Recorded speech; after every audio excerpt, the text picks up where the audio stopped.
For join our free courses எங்கள் இலவச படிப்புகளில் சேர contact 7871461001. WhatsApp only. Send your name and details. WhatsApp மட்டும். உங்கள் பெயர் மற்றும் விவரங்களை அனுப்பவும். பிளாசி போருக்கு பிறகு 1757 வங்காளத்தில் ஏற்பட்ட பொருளாதாரச் சரிவு எக்கனாமிக் டிக்ளைன் என்பது வெறும் நிர்வாகச் சீர்கேடு அல்ல, அது கிழக்கிந்திய கம்பெனியின் EIC கொள்கைகள், வர்த்தக முறைகள் மற்றும் அரசியல் தலையீடுகள் ஆகியவற்றின் நேரடியான விளைவாகும். வங்காளம் இந்தியாவின் வளமான மாகாணங்களில் ஒன்றாக இருந்தது. ஆனால் ஒரு சில தசாப்தங்களில் அது பஞ்சங்கள் மற்றும் வறுமையால் பாதிக்கப்பட்டது. வங்காளத்தின் பொருளாதாரச் சரிவுக்கு வழிவகுத்த முக்கிய காரணிகள் கீழே விரிவாக விவாதிக்கப்பட்டுள்ளன. கொள்ளை மற்றும் செல்வத்தை வெளியேற்றுதல் plunder and drain of wealth. பிளாசிக்கு பிறகு கம்பெனி வங்காளத்தின் பொருளாதார வளங்களை முறைப்படுத்தப்பட்ட முறையில் இங்கிலாந்துக்கு மாற்றத் தொடங்கியது.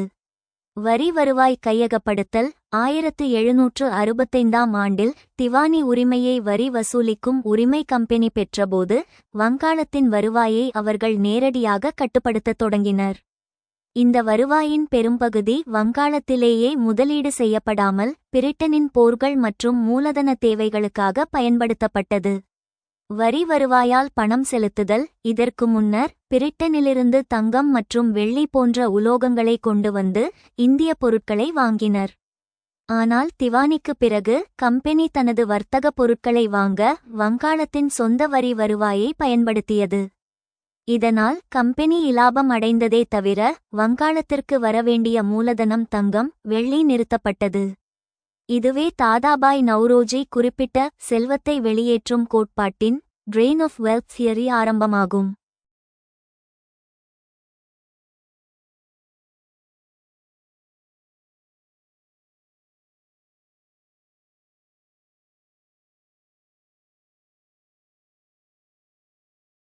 வர்த்தகத்தின் சுரண்டல் எக்ஸ்ப்ளாய்டேஷன் ஆஃப் ட்ரேட். கம்பெனி தனது அரசியல் அதிகாரத்தை பயன்படுத்தி வர்த்தகத்தில் ஏகபோக உரிமையை மொனோபலி நிறுவியது. தனிப்பட்ட வர்த்தகத்தின் அத்துமீறல். கம்பெனி அதிகாரிகளும் அவர்களின் உள்ளூர் ஏஜெண்டுகளும் குமஸ்டஸ் டஸ்டக் என்ற வர்த்தகச் சலுகையை தவறாக பயன்படுத்தினர். அவர்கள் உள்ளூர் வர்த்தகர்கள் மற்றும் விவசாயிகளை அச்சுறுத்தி தங்கள் பொருட்களை மிக குறைந்த விலைக்கு விற்கும்படி கட்டாயப்படுத்தினர். ஜவுளித்துறையின் அழிவு. வங்காளத்தின் மிக முக்கியமான மற்றும் செழிப்பான தொழிலான கைத்தறி நெசவு தொழில் கடுமையாக பாதிக்கப்பட்டது. நெசவாளர்கள் கம்பெனியின் முகவர்களால் கட்டாயப்படுத்தப்பட்டு மிக குறைந்த விலைக்கு துணிகளை வழங்கும்படி ஒப்பந்தம் செய்ய வைத்தனர். இது நெசவாளர்கள் மற்றும் கைவினைஞர்களின் வறுமைக்கு வழிவகுத்தது. இரட்டை ஆட்சி டூவல் கவர்ன்மெண்ட் மற்றும் நிர்வாகச் சீர்கேடு. 1765 முதல் 1772 வரை ராபர்ட் கிளைவ் அறிமுகப்படுத்திய இரட்டை ஆட்சி முறை வங்காள நிர்வாகத்தை பெரிதும் சீர்குலைத்தது. அதிகாரம் vs பொறுப்பு. கம்பெனி திவானி நிதி மற்றும் வரி வசூல் அதிகாரத்தை கொண்டிருந்தது, ஆனால் நிஜாமாத் சட்டம், ஒழுங்கு மற்றும் நீதி பொறுப்புகளை வங்காள நவாபிடம் விட்டுவிட்டது. விளைவு: வருவாய் வசூலிப்பதில் கம்பெனி அதிக முனைப்பு காட்டியது. ஆனால் மக்கள் நலன், சட்டம் மற்றும் நீதி ஆகியவற்றில் நவாபுக்கு அதிகாரம் இருந்தும் நிதி இல்லாததால் அவரால் திறம்படச் செயல்பட முடியவில்லை. இதனால் நிர்வாகம் முற்றிலும் ஸ்தம்பித்து ஊழல் தலைவிரித்தாடியது.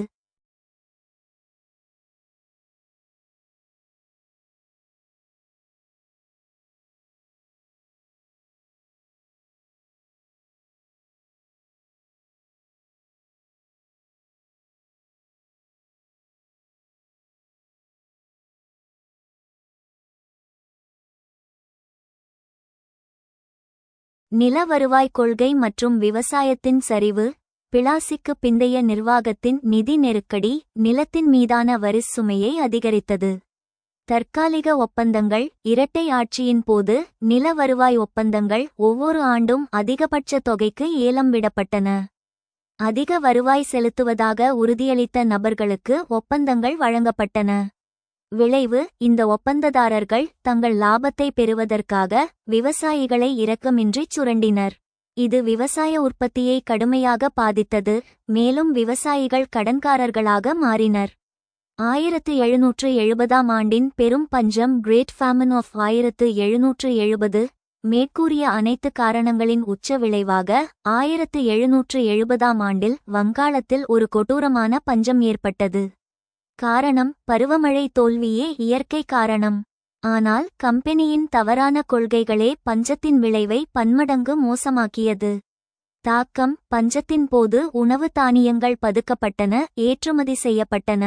கம்பெனி வரி வசூலை தளர்த்த மறுத்தது. இந்த ஒரே பஞ்சத்தில் வங்காளத்தின் மொத்த மக்கள் தொகையில் 1/3 பகுதியினர், சுமார் 10 மில்லியன் மக்கள் உயிரிழந்ததாக மதிப்பிடப்பட்டுள்ளது. இந்த மனித இழப்பு வங்காளத்தின் பொருளாதார திறனை நிரந்தரமாகச் சிதைத்தது. முடிவுரை: பிளாசி போருக்கு பிந்தைய வங்காளத்தின் பொருளாதாரச் சரிவு என்பது காலனித்துவ சுரண்டலின் ஒரு முன்மாதிரி பாடம் ஆகும். இரட்டை ஆட்சியின் கீழ் ஏற்பட்ட நிர்வாகச் சீர்கேடு, செல்வத்தை வெளியேற்றுதல் மற்றும் கைத்தொழில்களின் அழிவு ஆகியவை சேர்ந்து ஒரு வளமான பகுதியை ஒரு சில தசாப்தங்களில் பஞ்சங்கள் மற்றும் வறுமையின் பிடியில் தள்ளின. இதுவே பின்னர் பிரிட்டிஷ் ஆட்சிக்கு எதிராக மக்கள் மத்தியில் கடுமையான எதிர்ப்புகள் உருவாக காரணமாக அமைந்தது.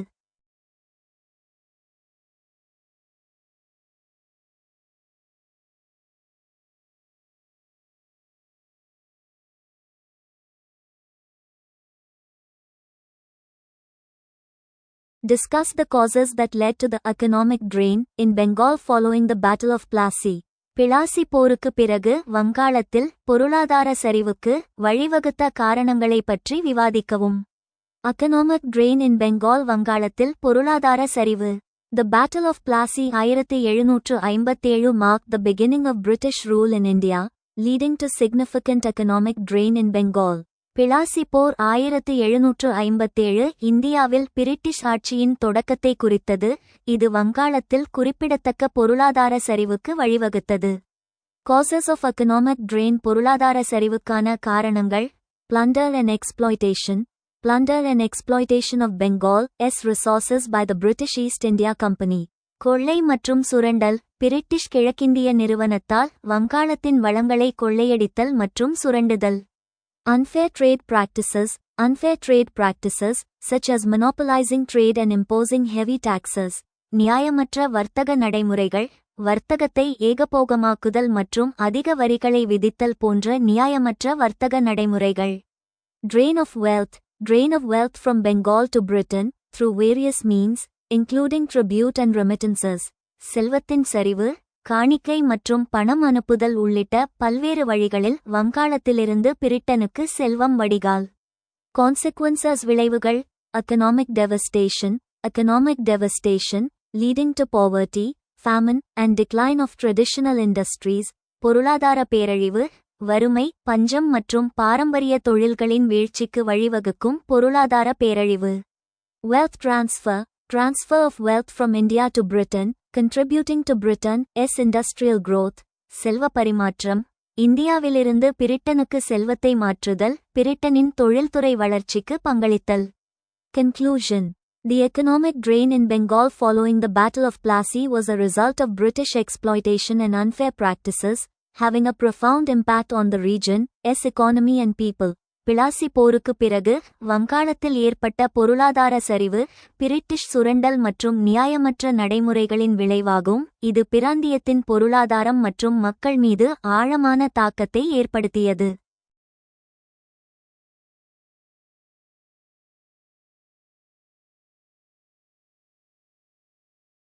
இந்தியாவில் காலனித்துவத்தின் வரலாறு ஒற்றை பரிமாணத்தை கொண்டிருக்கவில்லை. மாறாக இது கிழக்கிந்திய கம்பெனி மற்றும் பிரிட்டிஷ் முடி கிரவுன் ஆகியோரின் மாறும் பொருளாதார தேவைகளை பூர்த்தி செய்யும் வகையில் 3 தனித்துவமான கட்டங்களாக, நிலைகளாக அல்லது கட்டங்களாக பிரிக்கப்பட்டுள்ளது. இந்த பிரிவுகள் பெரும்பாலும் பிரிட்டிஷ் பொருளாதார வரலாற்றின் போக்குகள் மற்றும் பிரிட்டனின் தொழில்துறை புரட்சியின் தேவைகளின் அடிப்படையில் அமைந்தவை. இந்த 3 நிலைகள் மற்றும் அவை இந்திய பொருளாதாரத்தை எவ்வாறு பாதித்தன என்பது கீழே விரிவாக விளக்கப்பட்டுள்ளது. முதல் கட்டம் வர்த்தக மூலதனத்தின் சகாப்தம். மெர்கன்டைல் ஃபேஸ் 1757 முதல் 1813 வரை. இந்த காலகட்டம் பிளாசி போருக்கு பிறகு 1757 கிழக்கிந்திய கம்பெனியின் EIC அரசியல் மேலாதிக்கத்தின் கீழ் வங்காளத்தில் தொடங்கிய காலமாகும். நிலையின் முக்கிய அம்சம் நோக்கம் இந்திய வர்த்தகத்தில் ஏகபோக உரிமையை மொனோபலி நிறுவுதல் மற்றும் வர்த்தகத்தின் மூலம் பெரும் இலாபம் ஈட்டுவது. வழிமுறை இந்தியாவிலிருந்து மூலதனம் வெளியேற்றம் ட்ரெயின் ஆஃப் வெல்த். வரிமையாக்கல் கம்பெனி தனது வர்த்தக பொருட்களை வாங்க பிரிட்டனிலிருந்து தங்கம் அல்லது வெள்ளியை கொண்டுவருவதற்கு பதிலாக இந்தியாவில் தாங்கள் வசூலித்த நில வருவாயையே பயன்படுத்தியது. இதன் மூலம் இந்திய பொருட்கள் இந்திய பணத்திலேயே வாங்கப்பட்டு இங்கிலாந்துக்கு அனுப்பப்பட்டன. இந்திய பொருளாதாரத்தின் மீதான தாக்கம் மூலதனத்தின் வெளியேற்றம் வங்காளத்தின் செல்வமும் வளமும் உறிஞ்சப்பட்டு பிரிட்டனுக்கு அனுப்பப்பட்டது. இது வங்காள பொருளாதாரத்தை வறுமைக்கு தள்ளியது. 1770ஆம் ஆண்டின் பஞ்சம். வர்த்தகச் சுரண்டல் கம்பெனியின் முகவர்கள் நெசவாளர்கள் மற்றும் கைவினைஞர்களை கட்டாயப்படுத்தி தங்கள் பொருட்களை மிக குறைந்த விலைக்கு விற்கும்படி செய்தனர். இதனால் இந்தியாவின் பாரம்பரிய கைத்தொழில்கள் குறிப்பாக ஜவுளி பாதிக்கப்படத் தொடங்கின.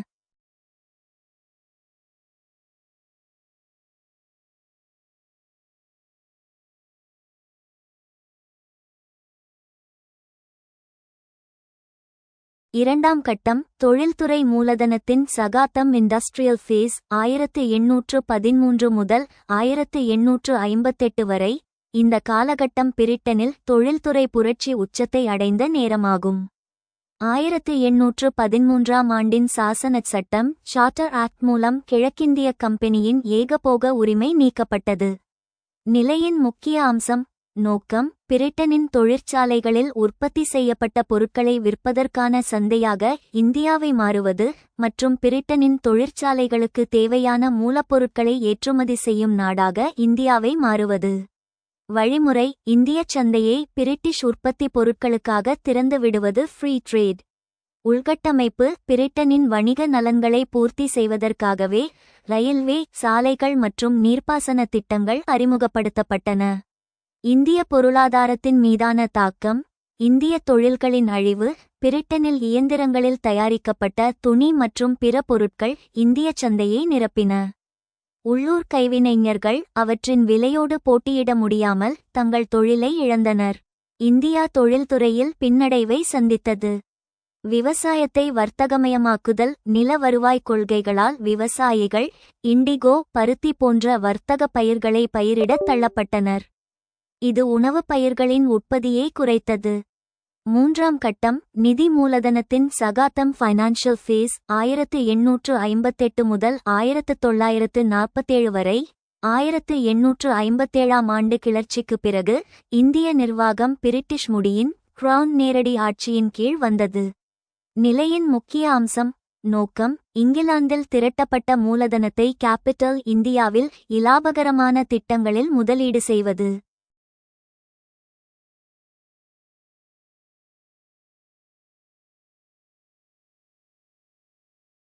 வழிமுறை வங்கித்துறை ரயில்வே கப்பல் போக்குவரத்து தேயிலை தோட்டங்கள் மற்றும் சுரங்கங்கள் ஆகியவற்றில் அதிக முதலீடு.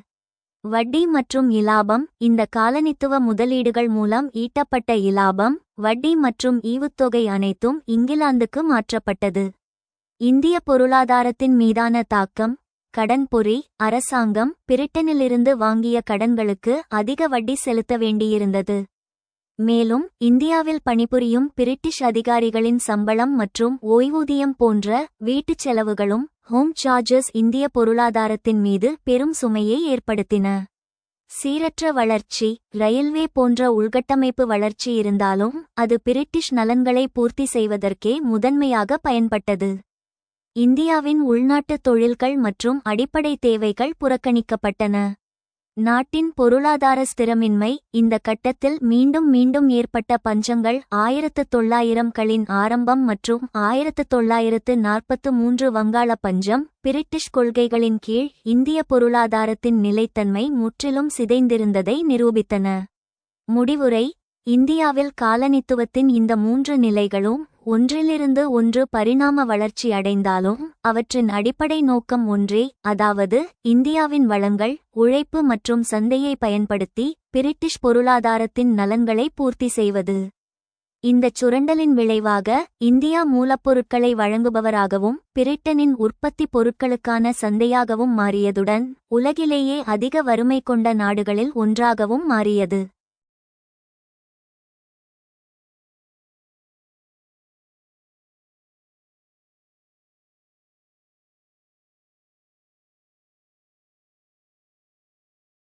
Identify the distinct stages of colonialism in India.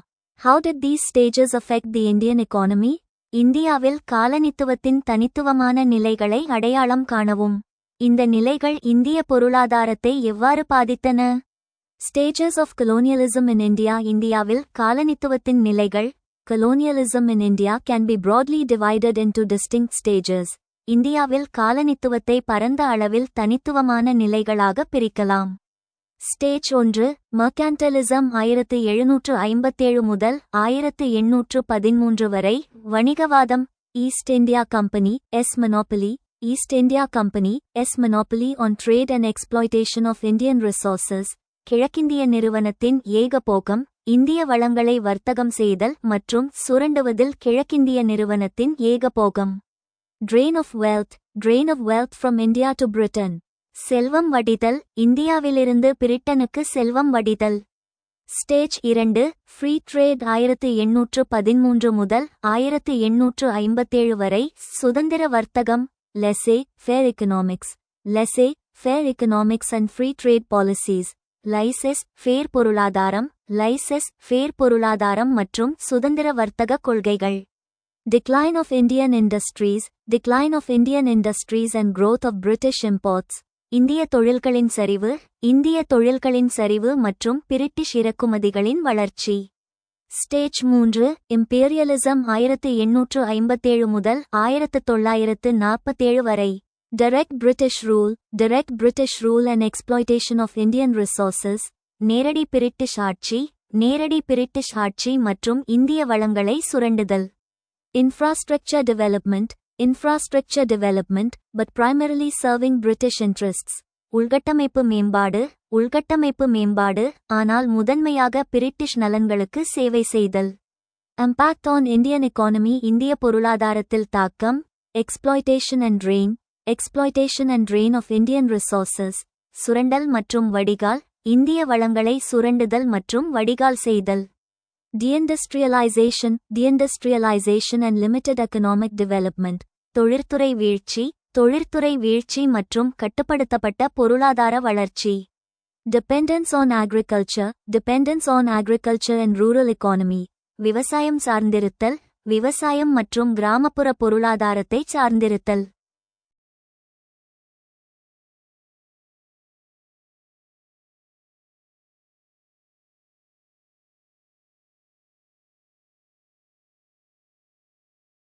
Conclusion. The distinct stages of colonialism in India had a profound impact on the Indian economy, shaping its path and contributing to underdevelopment. இந்தியாவில் காலனித்துவத்தின் தனித்துவமான நிலைகள் இந்திய பொருளாதாரத்தில் ஆழமான தாக்கத்தை ஏற்படுத்தி அதன் பாதையை வடிவமைத்து வளர்ச்சியின்மைக்கு பங்களித்தன. சுதந்திர வர்த்தகத்தின் சக்திகள். The forces of free trade. 19ஆம் நூற்றாண்டின் முதல் பாதியில் பிரிட்டன் அதன் தொழில்துறை புரட்சியின் இண்டஸ்ட்ரியல் ரெவல்யூஷன் உச்சத்தில் இருந்தது. இந்த தொழில்துறைக்கு பிரிட்டன் வகுத்த பொருளாதார கொள்கை சுதந்திர வர்த்தக கொள்கை laissez-faire free trade ஆகும். சந்தை தேவை மார்க்கெட் ரெக்வயர்மெண்ட். உற்பத்தியின் பெருக்கம். பிரிட்டன் தொழிற்சாலைகளில் அதிக அளவில் உற்பத்தி செய்யப்பட்ட துணி, இயந்திர பொருட்கள் போன்றவற்றுக்கு நிரந்தரமான சந்தை தேவைப்பட்டது. தாக்கம். இந்தியாவை நோக்கி இந்த சந்தை தேவை வலுவாக தள்ளப்பட்டது. 1813ஆம் ஆண்டின் சாசனச் சட்டம் சார்ட்டர் ஆக்ட் மூலம் கிழக்கிந்திய கம்பெனியின் EIC வர்த்தக ஏகபோக உரிமை நீக்கப்பட்டது. இது பிரிட்டனில் உள்ள மற்ற வணிக நிறுவனங்கள் இந்திய சந்தையை அணுகுவதற்கு வழியை திறந்தது. மூலப்பொருட்கள் தேவை. Raw material requirement. பிரிட்டனின் தொழிற்சாலைகளுக்கு தேவையான மூலப்பொருட்களை பருத்தி, சணல், இண்டிகோ போன்றவை இந்தியாவிலிருந்து தடையின்றி பெறுவதும் சுதந்திர வர்த்தகத்தின் ஒரு பகுதியாக கருதப்பட்டது.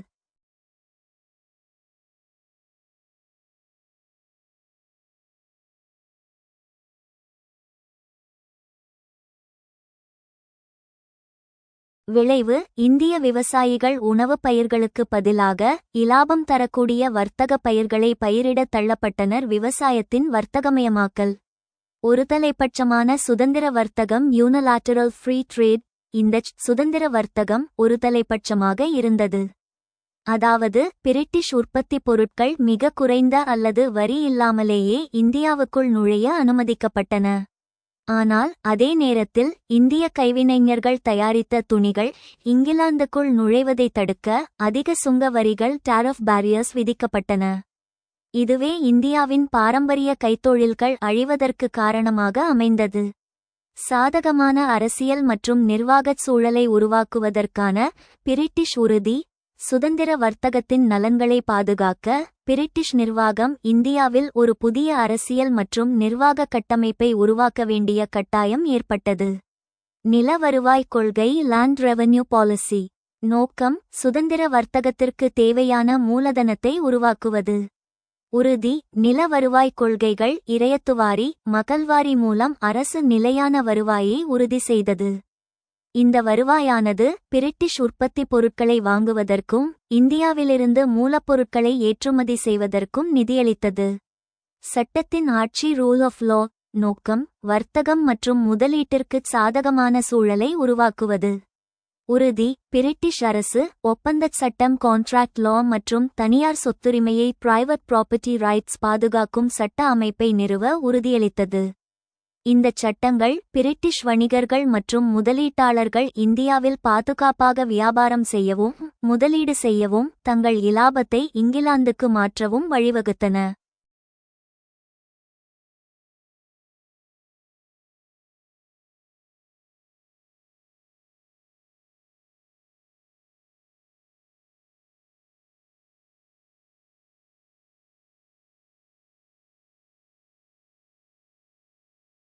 உள்கட்டமைப்பு மேம்பாடு இன்ஃப்ராஸ்ட்ரக்சர் டெவலப்மெண்ட் நோக்கம் பிரிட்டிஷ் வணிக நலனை எளிதாக்குவது. உறுதி 19ஆம் நூற்றாண்டின் நடுப்பகுதியில் ரயில்வே தந்தி மற்றும் சாலைகள் போன்ற உள்கட்டமைப்பை உருவாக்குவதில் பிரிட்டிஷ் அரசு முதலீடு செய்தது. விளைவு இந்த உள்கட்டமைப்பு பிரிட்டனின் உற்பத்தி பொருட்களை நாட்டின் உட்பகுதிகளுக்கு விரைவாக கொண்டு செல்லவும் இந்தியாவின் மூலப்பொருட்களை துறைமுகங்களுக்கு கொண்டு செல்லவும் உதவியது.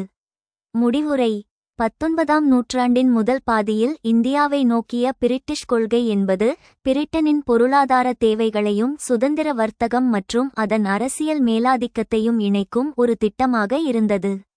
பிரிட்டிஷ் நிர்வாகத்தின் உறுதி சுதந்திர வர்த்தகத்தின் கொள்கையை பின்பற்றுவதற்கும் அந்த வர்த்தகத்தின் மூலம் கிடைக்கும் இலாபத்தை இங்கிலாந்துக்கு மாற்ற உதவுவதற்கும் ஒரு வலிமையான அதிகாரத்துவ காலனித்துவ அரசை இந்தியாவில் நிறுவுவதற்கே உதவியது. இதன் இறுதி விளைவு இந்தியாவின் பாரம்பரிய பொருளாதாரத்தின் அழிவும் பிரிட்டனின் காலனித்துவ பிடி வலுப்பெறுவதுமே ஆகும்.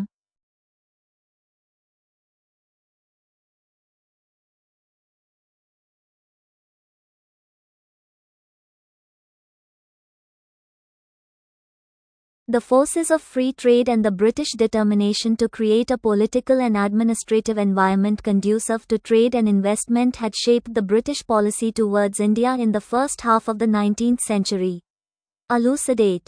சுதந்திர வர்த்தகத்தின் சக்திகளும் வர்த்தகம் மற்றும் முதலீட்டிற்கு உகந்த அரசியல் மற்றும் நிர்வாக சூழலை உருவாக்குவதற்கான பிரிட்டிஷ் உறுதியும் 19ஆம் நூற்றாண்டின் முதல் பாதியில் இந்தியாவை நோக்கிய பிரிட்டிஷ் கொள்கையை வடிவமைத்தன. தெளிவுபடுத்துங்கள். பிரிட்டிஷ் பாலிசி டுவர்ட்ஸ் இந்தியா இந்தியாவை நோக்கிய பிரிட்டிஷ் கொள்கை. The British policy towards India in the first half of the 19th century was significantly influenced by the forces of free trade. 19ஆம் நூற்றாண்டின் முதல் பாதியில் இந்தியாவை நோக்கிய பிரிட்டிஷ் கொள்கை தடையற்ற வர்த்தக சக்திகளால் கணிசமாக பாதிக்கப்பட்டது. Free trade and British interests சுதந்திர வர்த்தகம் மற்றும் பிரிட்டிஷ் நலன்கள் promoted free trade policies to expand their economic interests in India.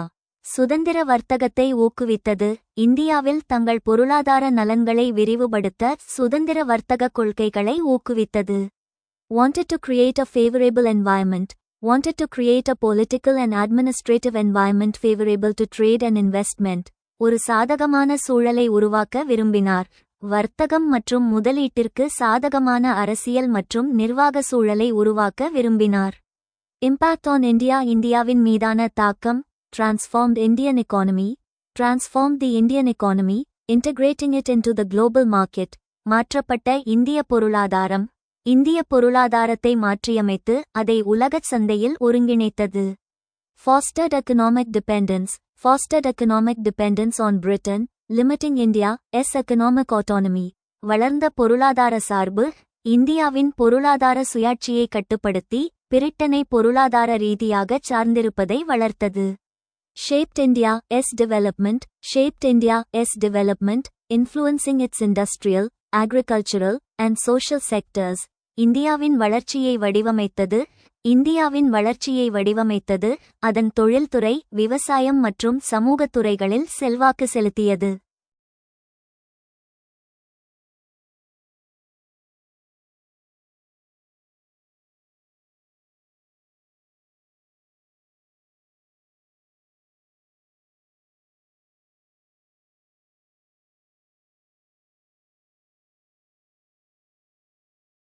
Conclusion. The forces of free trade and British economic interests played a crucial role in shaping British policy towards India in the first half of the 19th century. 19ஆம் நூற்றாண்டின் முதல் பாதியில் இந்தியாவை நோக்கிய British கொள்கையை வடிவமைப்பதில் சுதந்திர வர்த்தகத்தின் சக்திகள் மற்றும் பிரிட்டிஷ் பொருளாதார நலன்கள் முக்கிய பங்கு வகித்தன. Our system acts very much like a sponge, drawing up all the good things from the banks of the Ganges and squeezing them down on the banks of the Thames. Comment. நமது அமைப்பு ஒரு கடற்பாசி போல செயல்படுகிறது. கங்கை நதிக்கரையிலிருந்து அனைத்து நல்ல விஷயங்களையும் எடுத்து Thames நதிக்கரையில் அவற்றை அழுத்துகிறது. கருத்து. British colonial system in India. இந்தியாவில் பிரிட்டிஷ் காலனித்துவ அமைப்பு. This statement, attributed to the British critic Edmund Burke, founder of the social and cultural philosophy of conservatism, clearly explains the exploitative nature of British rule in India. The metaphor of the sponge shows how Britain absorbed the wealth, resources, and revenue from India banks of the Ganges, and transferred them to England banks of the Thames. India's economic surplus, land revenue, trade profits, raw materials, and taxes, was drained away without reinvestment.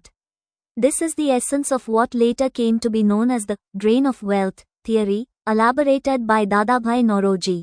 British விமர்சகர் Edmund per பழமைவாதத்தின் சமூக மற்றும் கலாச்சார தத்துவத்தின் நிறுவனர் கூறிய இந்த கூற்று இந்தியாவில் பிரிட்டிஷ் ஆட்சியின் சுரண்டல் தன்மையை தெளிவாக விளக்குகிறது.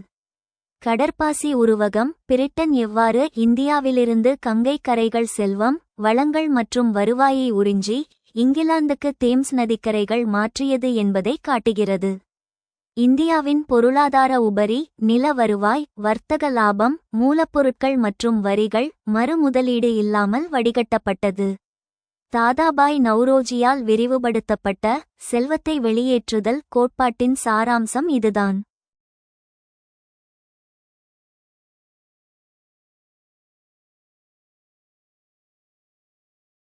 The quote highlights the exploitative nature of the British colonial system in India. இந்தியாவில் பிரிட்டிஷ் காலனித்துவ அமைப்பின் சுரண்டல் தன்மையை மேற்கோள் காட்டுகிறது. Economic drain, extracted resources, wealth and goods from India. பிரித்தெடுக்கப்பட்ட வளங்கள், இந்தியாவிலிருந்து பிரித்தெடுக்கப்பட்ட வளங்கள், செல்வம் மற்றும் பொருட்கள். Benefited Britain, while draining India's economic potential. பிரிட்டனுக்கு நன்மை பயத்தது. இந்தியாவின் பொருளாதார திறனை வடிகட்டும் அதே வேளையில் பிரிட்டனுக்கு நன்மை பயத்தது. Impact on India. இந்தியாவின் மீதான தாக்கம். Economic depletion and stagnation. பொருளாதாரச் சரிவு மற்றும் தேக்கநிலை. Loss of self sufficiency and dependence on British rule. தன்னிறைவு இழப்பு மற்றும் பிரிட்டிஷ் ஆட்சியை சார்ந்திருத்தல். Consequences. India suffered economic impoverishment. Traditional industries declined. Peasants and artisans faced misery due to heavy taxation and lack of local investment. Britain's industrial revolution and prosperity were financed partly by India's exploitation. India பொருளாதார வறுமையால் பாதிக்கப்பட்டது. பாரம்பரிய தொழில்கள் நலிவடைந்தன. அதிக வரிவிதிப்பு மற்றும் உள்ளூர் முதலீடு இல்லாததால் விவசாயிகளும் கைவினைஞர்களும் துயரத்தை எதிர்கொண்டனர். பிரிட்டனின் தொழில்துறை புரட்சி மற்றும் செழிப்பு ஓரளவு இந்தியாவின் சுரண்டலால் நிதியளிக்கப்பட்டது. Conclusion. The quote accurately describes the exploitative nature of the British colonial system, which prioritized British interests over India's well-being, இந்தியாவின் நல்வாழ்வை விட பிரிட்டிஷ் நலன்களுக்கு முன்னுரிமை அளித்த பிரிட்டிஷ் காலனித்துவ அமைப்பின் சுரண்டல் தன்மையை மேற்கோள் துல்லியமாக விவரிக்கிறது.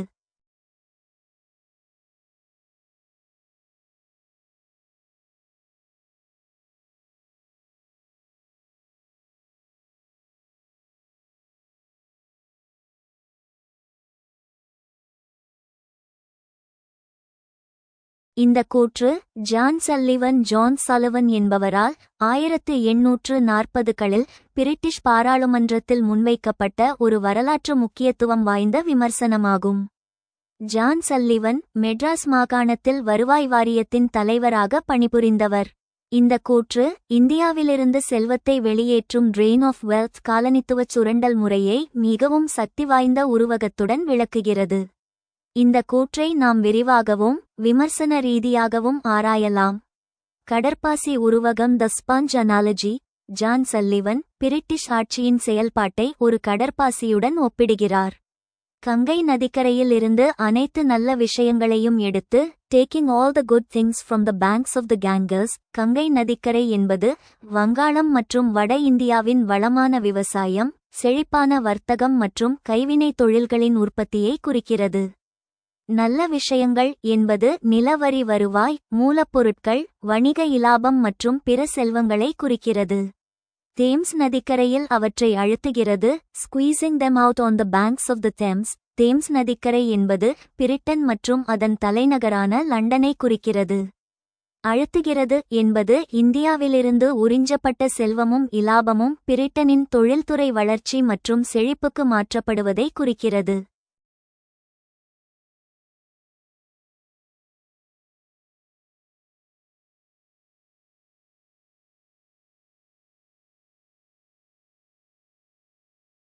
செல்வத்தை வெளியேற்றும் கோட்பாட்டின் வெளிப்பாடு expression of the drain of wealth theory.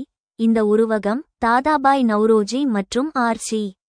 தத் போன்ற இந்திய பொருளாதார நிபுணர்களால் பின்னர் அறிவியல் பூர்வமாக உருவாக்கப்பட்ட செல்வத்தை வெளியேற்றும் கோட்பாட்டின் ட்ரெயின் ஆஃப் வெல்த் தியரி சாராம்சத்தை உள்ளடக்கியது. செல்வ வெளியேற்றத்தின் வடிவங்கள். இந்த கூற்று குறிப்பிடும் அழுத்தும் செயல்முறை பின்வரும் வடிவங்களில் வெளிப்பட்டது.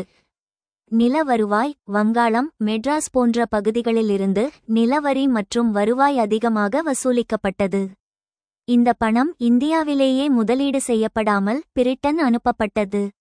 வீட்டுச் செலவுகள் ஹோம் சார்ஜஸ். பிரிட்டிஷ் இந்தியாவில் பணிபுரிந்த அதிகாரிகளின் சம்பளம், ஓய்வூதியம் மற்றும் இந்தியாவில் வாங்கிய கடன்களுக்கான வட்டி அனைத்தும் இந்திய வருவாயிலிருந்து செலுத்தப்பட்டு பிரிட்டனுக்கு அனுப்பப்பட்டது. வர்த்தகச் சுரண்டல். பிரிட்டிஷ் வர்த்தகர்களுக்கும் முதலாளிகளுக்கும் இந்தியாவிலிருந்து மூலப்பொருட்களை மிக குறைந்த விலையில் பெறுவதற்கும் தங்கள் உற்பத்தி பொருட்களை அதிக இலாபத்திற்கு விற்பதற்கும் சாதகமான கொள்கைகள் வகுக்கப்பட்டன. தாக்கம். இந்த கடற்பாசிச் செயல்பாடு இந்திய பொருளாதாரத்தில் 2 முக்கிய பாதிப்புகளை ஏற்படுத்தியது. வறுமை அதிகரிப்பு. இந்திய பொருளாதாரம் தனது மூலதனத்தை இழந்ததால் உள்ளூர் தொழில்கள் மற்றும் விவசாயத்தில் முதலீடு செய்ய போதிய நிதி இல்லாமல் வறுமை அதிகரித்தது. பிரிட்டனின் செழிப்பு. இந்தியாவிலிருந்து வெளியேற்றப்பட்ட மூலதனம் பிரிட்டனின் தொழில்துறை புரட்சிக்கு நிதியளித்தது மற்றும் அதன் உலகளாவிய அதிகாரத்தை நிலைநிறுத்த உதவியது.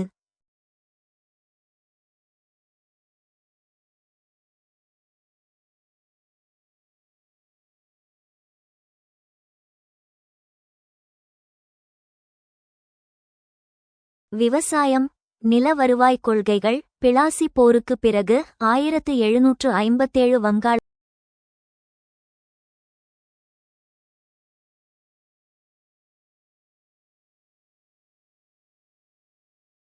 விமர்சன ரீதியான மதிப்பு. ஜான் சல்லிவன் ஒரு ஆங்கிலேய அதிகாரியாக இருந்தபோதிலும் இந்த கூற்றை முன்வைத்தது பிரிட்டிஷ் ஆட்சி இந்திய பொருளாதாரத்தின் மீது ஏற்படுத்திய அழிவுகரமான விளைவுகளை சுட்டிக்காட்டும் ஒரு உள் விமர்சனமாக இன்டர்னல் கிரிட்டிக் முக்கியத்துவம் பெறுகிறது. நடைமுறை உண்மை.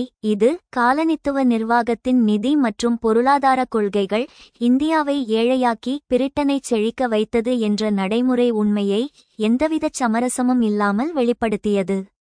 வரலாற்றுச் சான்று. பிளாசி போருக்குப் பிறகு வங்காளத்தின் செழிப்பு எவ்வாறு விரைவாகச் சரிந்தது என்பதை இந்த உருவகம் சுருக்கமாக விளக்குகிறது. முடிவாக நமது அமைப்பு ஒரு கடற்பாசி போல செயல்படுகிறது என்ற கூற்று இந்தியாவின் காலனித்துவச் சுரண்டலின் தத்துவார்த்த மற்றும் பொருளாதார கொள்கையை ஒரே வரியில் விளக்க பயன்படும் ஒரு சக்தி வாய்ந்த மற்றும் வரலாற்றுச் சான்றாகும். பிரிட்டிஷ் காலனித்துவம் என்பது ஒரு நிலையான சகாப்தம் அல்ல, அது பிரிட்டனின் மாறிவரும் பொருளாதார தேவைகளுக்கேற்ப 3 வெவ்வேறு நிலைகளாக ஸ்டேஜஸ் வளர்ச்சியடைந்தது. முதல் கட்டம் வணிகவாத காலனித்துவம், த மெர்கன்டைல் ஃபேஸ், 1757 முதல் 1813 வரை. ஆதிக்கம் கிழக்கிந்திய கம்பெனி EIC. கொள்கையின் நோக்கம் இந்தியாவின் மீது அரசியல் ஆதிக்கம் செலுத்தி அதன் மூலம் வர்த்தகத்தில் ஏகபோக உரிமையை மொனோபலி நிறுவுவது மற்றும் அதிக இலாபம் ஈட்டுவது.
விவசாயம். நில வருவாய் கொள்கைகள். பிளாசி போருக்கு பிறகு 1757 வங்காளத்தின் திவானி உரிமையை வரி வசூலிக்கும் உரிமை கம்பெனி பெற்றபோது நிலத்தின் மீதான வரிச்சுமையை மிக கடுமையாக அதிகரித்தது. தாக்கம் விவசாயிகள் கடுமையான வறுமையில் தள்ளப்பட்டனர். வரிவசூல் தீவிரமடைந்ததால் நிலப்பிரபுத்துவம் உருவாகத் தொடங்கியது, மேலும் விவசாயத்தின் உற்பத்தித்திறன் வீழ்ச்சியடைந்தது.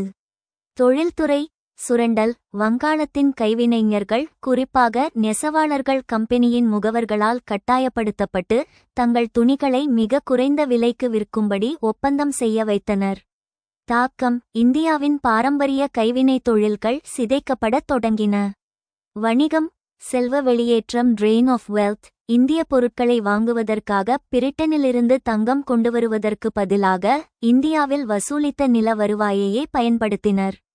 இது இந்தியாவின் மூலதனத்தை கேபிட்டல் இங்கிலாந்துக்கு ஒருதலைப்பட்சமாக மாற்றியது. இரண்டாம் கட்டம் தொழில்துறை மூலதனத்தின் சகாப்தம் தி இண்டஸ்ட்ரியல் ஃபேஸ் 1813 முதல் 1858 வரை ஆதிக்கம் கிழக்கிந்திய கம்பெனி EIC ஏகபோக உரிமை நீக்கப்பட்டது. கொள்கையின் நோக்கம் பிரிட்டனின் தொழில்துறை புரட்சிக்கு தேவையான மூலப்பொருட்களை பெறுவது மற்றும் பிரிட்டிஷ் உற்பத்தி பொருட்களுக்கான நிரந்தரமான சந்தையாக இந்தியாவை மாறுவது. விவசாயத்தை வர்த்தகமயமாக்குதல் இண்டிகோ, பருத்தி, சணல் போன்ற வணிகப் பயிர்களை பயிரிட விவசாயிகளை கட்டாயப்படுத்தியது.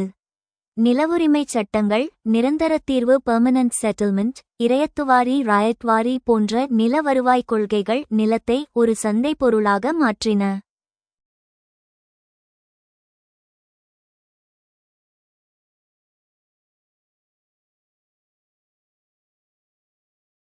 தாக்கம் விவசாயிகள் உணவுக்கு பதிலாக பணப்பயிர்களை சாகுபடி செய்ய வேண்டிய கட்டாயம் ஏற்பட்டது. இதனால் உணவுப் பற்றாக்குறை அதிகரித்ததுடன் விவசாயிகள் வட்டிக்கு பணம் கொடுப்பவர்களின் மணி லெண்டர்ஸ் பிடியில் சிக்கினர். தொழில்துறை சுதந்திர வர்த்தகம் 1813 ஆண்டின் சாசனச் சட்டத்திற்கு பிறகு இந்திய சந்தை பிரிட்டிஷ் உற்பத்தி பொருட்களுக்காக திறந்துவிடப்பட்டது.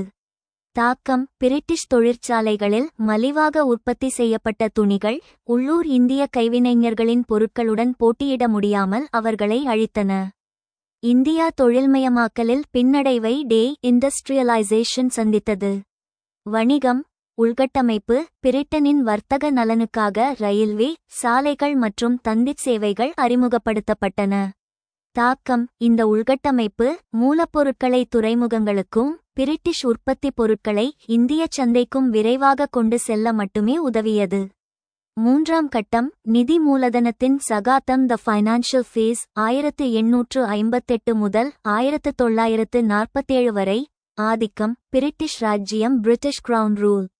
கொள்கையின் நோக்கம் இங்கிலாந்தில் திரட்டப்பட்ட மூலதனத்தை கேபிட்டல் இந்தியாவில் இலாபகரமான திட்டங்களில் முதலீடு செய்து அதன் மூலம் வட்டியையும் இலாபத்தையும் ஈட்டுவது.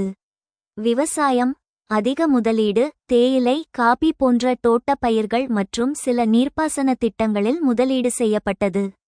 தாக்கம் அதிக வரிசுமை மற்றும் விவசாய கடன்கள் காரணமாக பல சிறு விவசாயிகள் நிலமற்ற தொழிலாளர்களாக லேண்ட்லெஸ் லேபரர்ஸ் மாறினர்.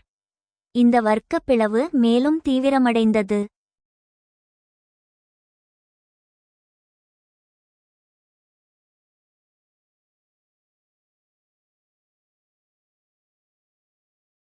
தொழில்துறை வரையறுக்கப்பட்ட வளர்ச்சி 19ஆம் நூற்றாண்டின் பிற்பகுதியில் சில இந்திய தொழில்கள் குறிப்பாக சணல் மற்றும் பருத்தி ஆலைகள் உருவானாலும் அது பிரிட்டிஷ் மூலதனத்தால் ஆதிக்கம் செலுத்தப்பட்டது. தாக்கம் பிரிட்டிஷ் ராஜ்ஜியம் இந்திய தொழில்துறையை ஆதரிக்காமல் பிரிட்டிஷ் வணிக நலன்களை பாதுகாக்கும் பாகுபாடுள்ள தடையுத்தரவு கொள்கை டிஸ்கிரிமினேட்டரி புரொடெக்ஷன் பாலிசி மற்றும் வரிவிதிப்பையே தொடர்ந்தது. வணிகம் முதலீடு இங்கிலாந்திலிருந்து நிதி மூலதனம் ரயில்வே, வங்கி மற்றும் காப்பீட்டுத் துறைகளில் முதலீடு செய்யப்பட்டது. தாக்கம் இந்த முதலீடுகளால் ஈட்டப்பட்ட இலாபம் வட்டி மற்றும் வீட்டுச் செலவுகள் ஹோம் சார்ஜஸ் என்ற பெயரில் அதிக அளவில் பிரிட்டனுக்கு மாற்றப்பட்டது. இது இந்தியாவின் பொருளாதார வளர்ச்சியை தடுத்தது. முடிவுரை கிழக்கிந்திய கம்பெனி மற்றும் பிரிட்டிஷ் ராஜ்ஜியத்தின் தொடர்ச்சியான பொருளாதார கொள்கைகள் இந்திய பொருளாதாரத்தை 3 வழிகளில் வடிவமைத்தன. விவசாயம் தன்னிறைவு பெற்ற விவசாயத்திலிருந்து ஏற்றுமதியை மையமாகக் கொண்ட அதிக வரிசுமை கொண்ட வணிக விவசாயத்திற்கு மாற்றப்பட்டது. தொழில்துறை ஒரு உற்பத்தியாளர் நாடாக இருந்த இந்தியா பிரிட்டிஷ் உற்பத்தி பொருட்களை நுகரும் நாடாக மாறி தொழில்மயமாக்கலில் பின்னடைவை சந்தித்தது. வணிகம் உள்நாட்டு வர்த்தக பிணைப்புகள் சிதைக்கப்பட்டு இந்தியா பிரிட்டனின் தேவைகளை பூர்த்தி செய்யும் வகையில் உலக பொருளாதாரத்துடன் இணைக்கப்பட்டது. இந்த மாற்றங்கள் காலனித்துவ ஆட்சியின் முடிவில் இந்தியாவை ஒரு பொருளாதார ரீதியாக பலவீனமான மற்றும் விவசாயத்தை அதிகம் சார்ந்திருக்கும் நாடாக விட்டுச் சென்றன.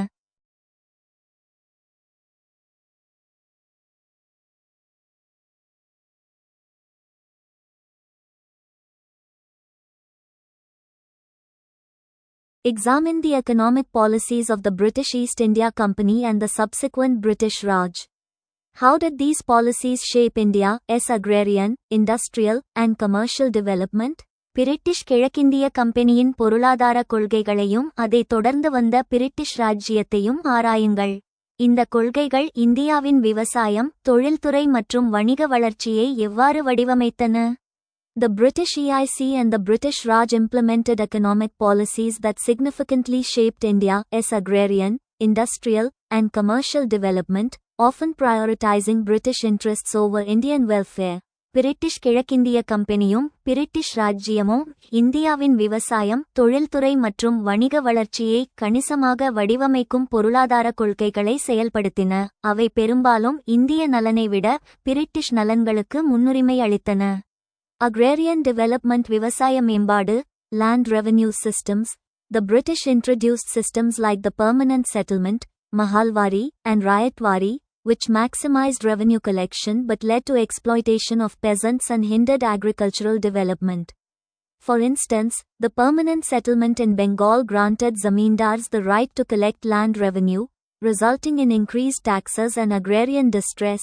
நில வருவாய் அமைப்புகள், ஆங்கிலேயர்கள் நிரந்தர குடியேற்றம், மஹால்வாரி மற்றும் ரியோத்வாரி போன்ற அமைப்புகளை அறிமுகப்படுத்தினர்.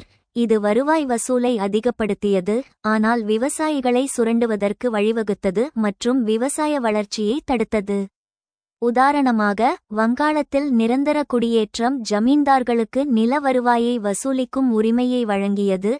இதன் விளைவாக வரிகள் அதிகரித்தன மற்றும் விவசாய துயரங்கள் அதிகரித்தன.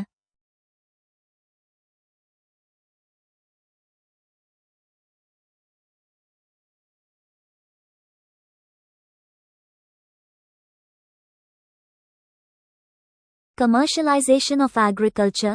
The British promoted cash crop cultivation over food crops, forcing Indian farmers to produce raw materials for British industries at cheap rates.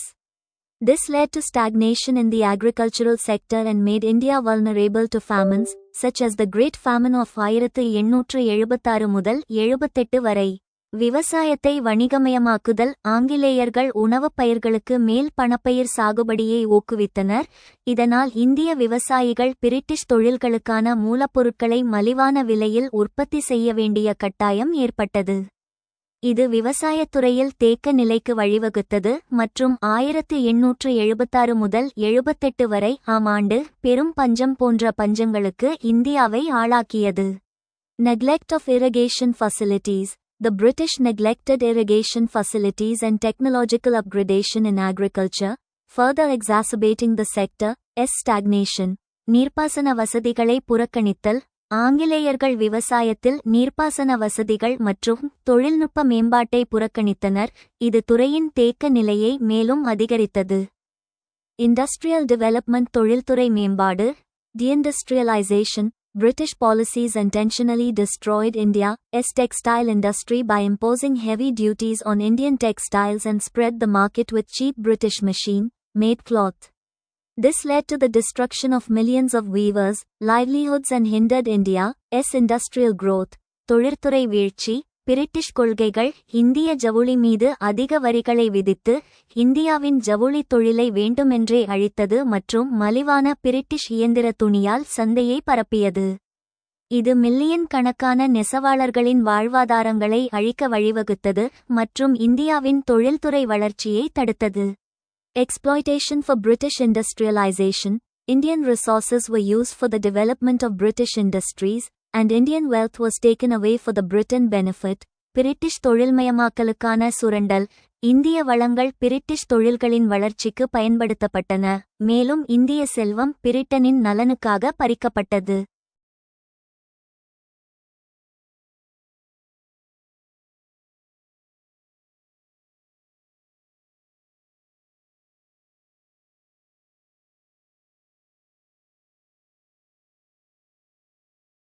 Commercial development. வணிக வளர்ச்சி.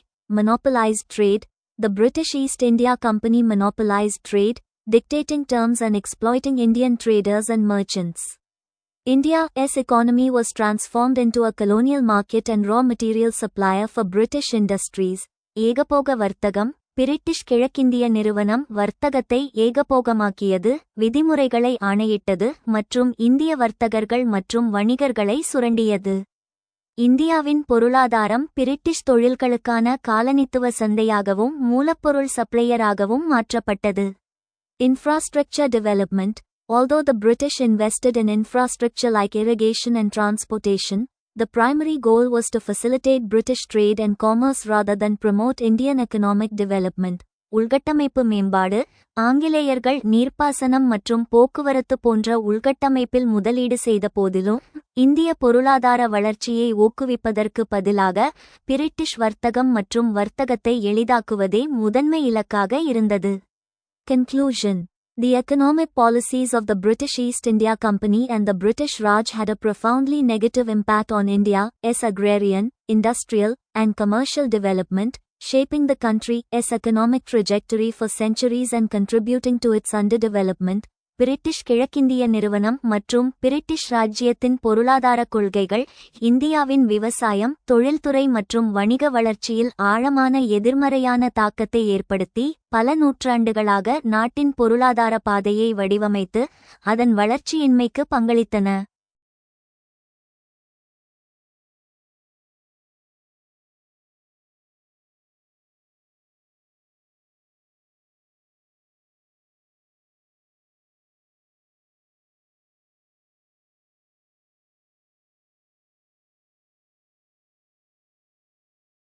உலகளாவிய பொருளாதார மந்தநிலை, கிரேட் டிப்ரெஷன் மற்றும் இந்தியாவின் தாக்கம். 1929ஆம் ஆண்டில் அமெரிக்காவில் தொடங்கிய உலகப் பெரும் மந்தநிலை விவசாயத்தை அதிகம் சார்ந்திருந்த இந்திய பொருளாதாரத்தை பல வழிகளில் தாக்கியது. விவசாய விலைகள் வீழ்ச்சி. விவசாய பொருட்களின் விலைகள் பருத்தி, சணல், கோதுமை போன்றவை 50 விழுக்காடு முதல் 60 விழுக்காடு வரை சரிந்தன. அரசியல் விளைவு. இது விவசாயிகளின் வருவாயை பாதித்தது. ஆனால் பிரிட்டிஷ் அரசு நில வரி விகிதத்தை குறைக்க மறுத்தது. இதனால் நிலவரியை ரத்து செய்ய கோரி கிராமப்புறங்களில் பிரிட்டிஷ் ஆட்சிக்கு எதிரான கடும் அதிருப்தி உருவானது. இது போராட்டங்களுக்கு தயாராக இருந்த ஒரு புதிய வெகுஜன அடித்தளத்தை காங்கிரசுக்கு வழங்கியது. தொழில்துறை மந்தநிலை. இந்திய தொழில்களும் குறிப்பாக ஆலைகளும் வெளிநாட்டு போட்டி மற்றும் நுகர்வோர் தேவை குறைவு காரணமாக பாதிக்கப்பட்டதால் தொழிலாளர்கள் பலர் வேலையை இழந்தனர். அரசியல் விளைவு. இது தொழிலாளர்கள் மத்தியில் கம்யூனிச மற்றும் தீவிரவாத கருத்துக்களுக்கு ஒரு களத்தை உருவாக்கியது. மேலும் நகரங்களில் வேலையில்லா திண்டாட்டம் அதிகரித்தது. சிவில் ஒத்துழையாமை இயக்கத்திற்கு தூண்டுதல். Fuel for civil disobedience. பொருளாதார நெருக்கடி. மகாத்மா காந்தி 1930இல் தொடங்கவிருந்த உப்பு சத்தியாகிரகம் மற்றும் சிவில் ஒத்துழையாமை இயக்கத்திற்கு சிவில் டிசபீடியன்ஸ் மூவ்மெண்ட் சிடிஎம் நேரடியான உந்து சக்தியாக மாறியது. வெகுஜன பங்கேற்பு. பொருளாதாரச் சுரண்டல் காரணமாக பாதிக்கப்பட்ட விவசாயிகள், தொழிலாளர்கள் மற்றும் ஏழைகள் தேசிய இயக்கத்தில் முழுமனதுடன் பங்கேற்க தயாராக இருந்தனர்.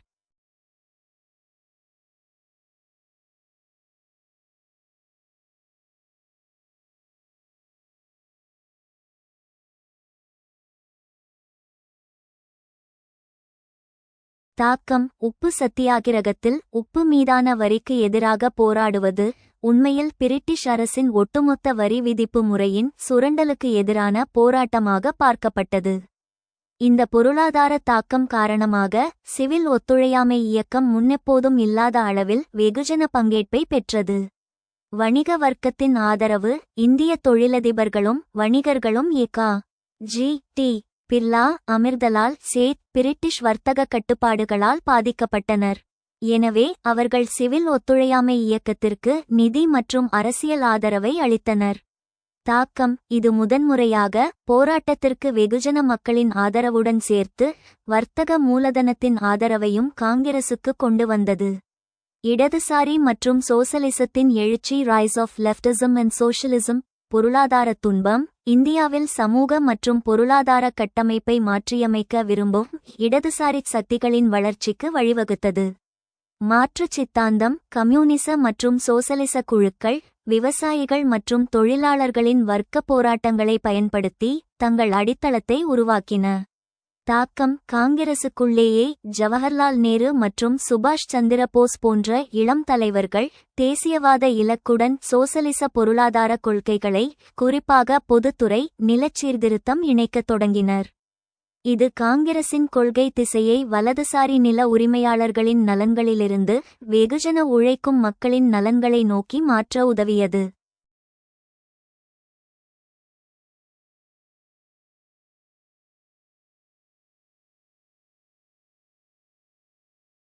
நிலப் போராட்டங்களின் தீவிரம் இன்டென்சிட்டி ஆஃப் பெசன்ட் மூவ்மெண்ட்ஸ் 1920களின் பிற்பகுதியிலும் 1930களின் முற்பகுதியிலும் பொருளாதார நெருக்கடி நிலம் மற்றும் குத்தகை தொடர்பான போராட்டங்களை அதிகப்படுத்தியது. போராட்ட வடிவம் வரி கொடுக்க மறுக்கும் இயக்கங்கள் நோ டாக்ஸ் மூவ்மெண்ட்ஸ் மற்றும் வாடகை கொடுக்க மறுக்கும் இயக்கங்கள் நோ ரெண்ட் கேம்பெயின்ஸ் தீவிரமடைந்தன. சவுதாரி இயக்கங்கள் தாக்கம் இந்த போராட்டங்கள் உள்ளூர் அளவில் பிரிட்டிஷ் ஆட்சி மற்றும் நில உரிமையாளர்களின் ஆதிக்கத்தை எதிர்த்தன.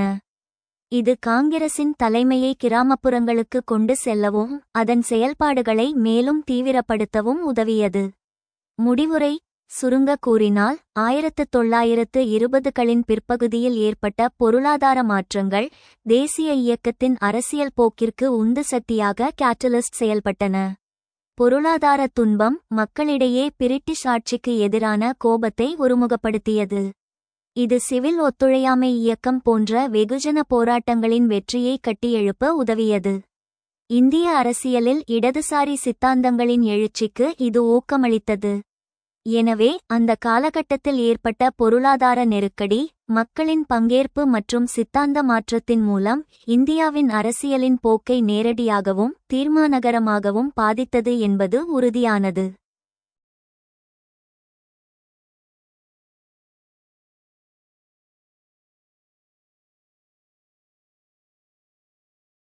Economic changes in India from the late 1920s influenced the course of the country's politics.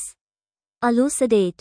1920களின் பிற்பகுதியில் இந்தியாவில் ஏற்பட்ட பொருளாதார மாற்றங்கள் நாட்டின் அரசியலின் போக்கை பாதித்தன. தெளிவுபடுத்துங்கள். Economic changes and politics in India. இந்தியாவில் பொருளாதார மற்றும் அரசியல் மாற்றங்கள். The late 1920s was a period of major economic stress in India, which deeply shaped the national movement. 1920களின் பிற்பகுதி இந்தியாவில் பெரும் பொருளாதார அழுத்தத்தின் காலமாக இருந்தது, இது தேசிய இயக்கத்தை ஆழமாக வடிவமைத்தது. Economic factors. Global Great Depression 1929 முதல் 1933 வரை. The Global Great Depression 1929 affected India's economy. உலகளாவிய பெரும் மந்தநிலை 1929 முதல் 1933 வரை. உலகளாவிய பெரும் மந்தநிலை 1929 இந்தியாவின் பொருளாதாரத்தை பாதித்தது. Agricultural distress. Agricultural distress, falling prices, and rural indebtedness. Prices of agricultural goods cotton, jute, wheat fell sharply, but land revenue demands remained high. Farmers faced debt, poverty, and land alienation. Movements like the Bardoli Satyagraha 1928 under Sardar Patel reflected peasant resistance. Kisan Sabhas and local protests became linked with the Congress and Gandhi movements. விவசாய துயரம், விலை வீழ்ச்சி மற்றும் கிராமப்புற கடன். விவசாய பொருட்களின் விலைகள் பருத்தி, சணல், கோதுமை கடுமையாக குறைந்தன, ஆனால் நில வருவாய் தேவைகள் அதிகமாகவே இருந்தன. விவசாயிகள் கடன், வறுமை மற்றும் நிலம் கையகப்படுத்துதலை எதிர்கொண்டனர். சர்தார் படேலின் தலைமையில் பர்தோலி சத்தியாகிரகம் 1928 போன்ற இயக்கங்கள் விவசாயிகளின் எதிர்ப்பை பிரதிபலித்தன. கிசான் சபாக்களும் உள்ளூர் போராட்டங்களும் காங்கிரஸ் மற்றும் காந்திய இயக்கங்களுடன் இணைக்கப்பட்டன. Industrial unrest and labor movements. Mills, plantations, and mines faced closures and wage cuts. Workers supported strikes and nationalist demands. தொழில்துறை அமைதியின்மை மற்றும் தொழிலாளர் இயக்கங்கள். ஆலைகள், தோட்டங்கள் மற்றும் சுரங்கங்கள் மூடல்களையும் ஊதிய குறைப்புகளையும் எதிர்கொண்டன. தொழிலாளர்கள் வேலைநிறுத்தங்களையும் தேசியவாத கோரிக்கைகளையும் ஆதரித்தனர்.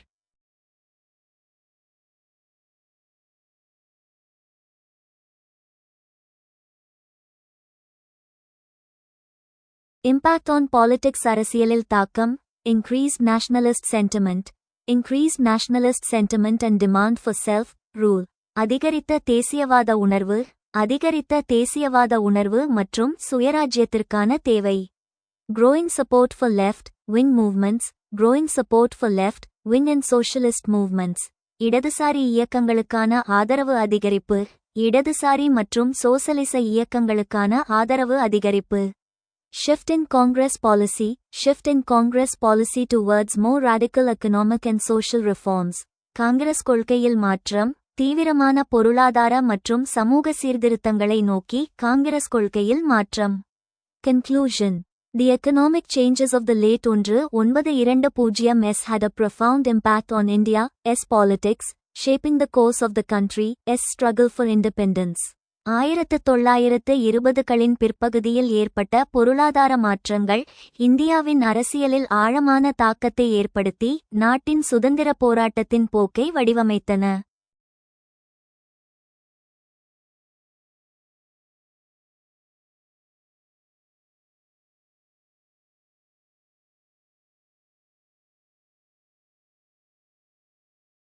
தாதாபாய் நவ்ரோஜியின் செல்வத்தை வெளியேற்றும் கோட்பாடு, ட்ரெயின் ஆஃப் வெல்த் தியரி பற்றிய விமர்சனம் இந்திய தேசிய இயக்கத்தின் வரலாற்று மற்றும் பொருளாதார புரிதலில் ஒரு மையமான கருத்தாகும்.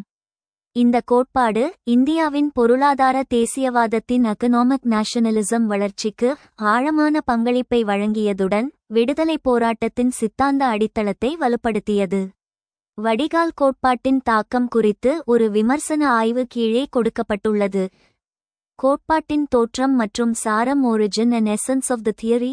தாதாபாய் நவ்ரோஜி இந்தியாவின் முதுபெரும் மனிதர், grand old man of India. British ஆட்சியில் இந்தியாவின் வறுமைக்கு காரணம் இந்தியாவின் பொருளாதார வளங்கள் இங்கிலாந்துக்கு முறையற்ற முறையில் மாற்றப்படுவதே என்று வாதிட்டார். கோட்பாட்டின் சாரம், இந்தியாவுக்கு சேவை செய்ததற்காக பிரிட்டன் செலுத்த வேண்டிய வீட்டுச் செலவுகள், ஹோம் சார்ஜஸ், பிரிட்டிஷ் அதிகாரிகளின் சம்பளம், ஓய்வூதியம், இந்தியாவில் பிரிட்டிஷ் முதலீடுகளுக்கான உத்தரவாத வட்டி மற்றும் பிற செலவுகள் ஆகியவை இந்திய வருவாயிலிருந்து செலுத்தப்பட்டு பிரிட்டனுக்கு அனுப்பப்பட்டன.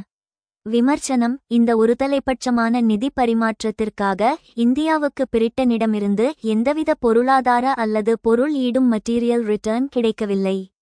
இந்த செல்வ வெளியேற்றமே இந்தியாவின் வறுமைக்கு நேரடியான காரணம் என்று நவ்ரோஜி நிறுவினார்.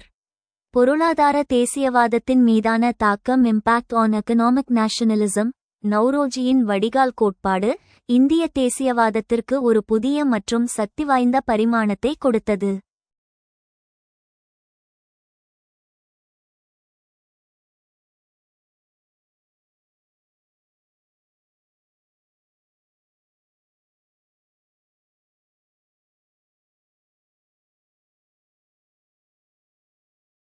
காலனித்துவ ஆட்சியின் உண்மையான நோக்கத்தை அம்பலப்படுத்துதல். வெகுஜன புரிதல். பிரிட்டிஷ் ஆட்சி, நாங்கள் இந்தியாவின் நன்மையை நாடி ஆள்கிறோம் என்ற தந்தைவழி பாசத்தை பட்டர்னலிஸ்ட பிரச்சாரம் செய்தபோது நவ்ரோஜி இந்த கூற்று ஒரு பொய் என்பதை நிரூபித்தார். தாக்கம். பிரிட்டிஷ் நிர்வாகத்தின் அடிப்படை நோக்கம் இந்தியாவின் சுரண்டல் மற்றும் செல்வத்தை இங்கிலாந்துக்கு மாறுவது மட்டுமே என்பதை படித்த இந்தியர்கள் உணர்ந்தனர்.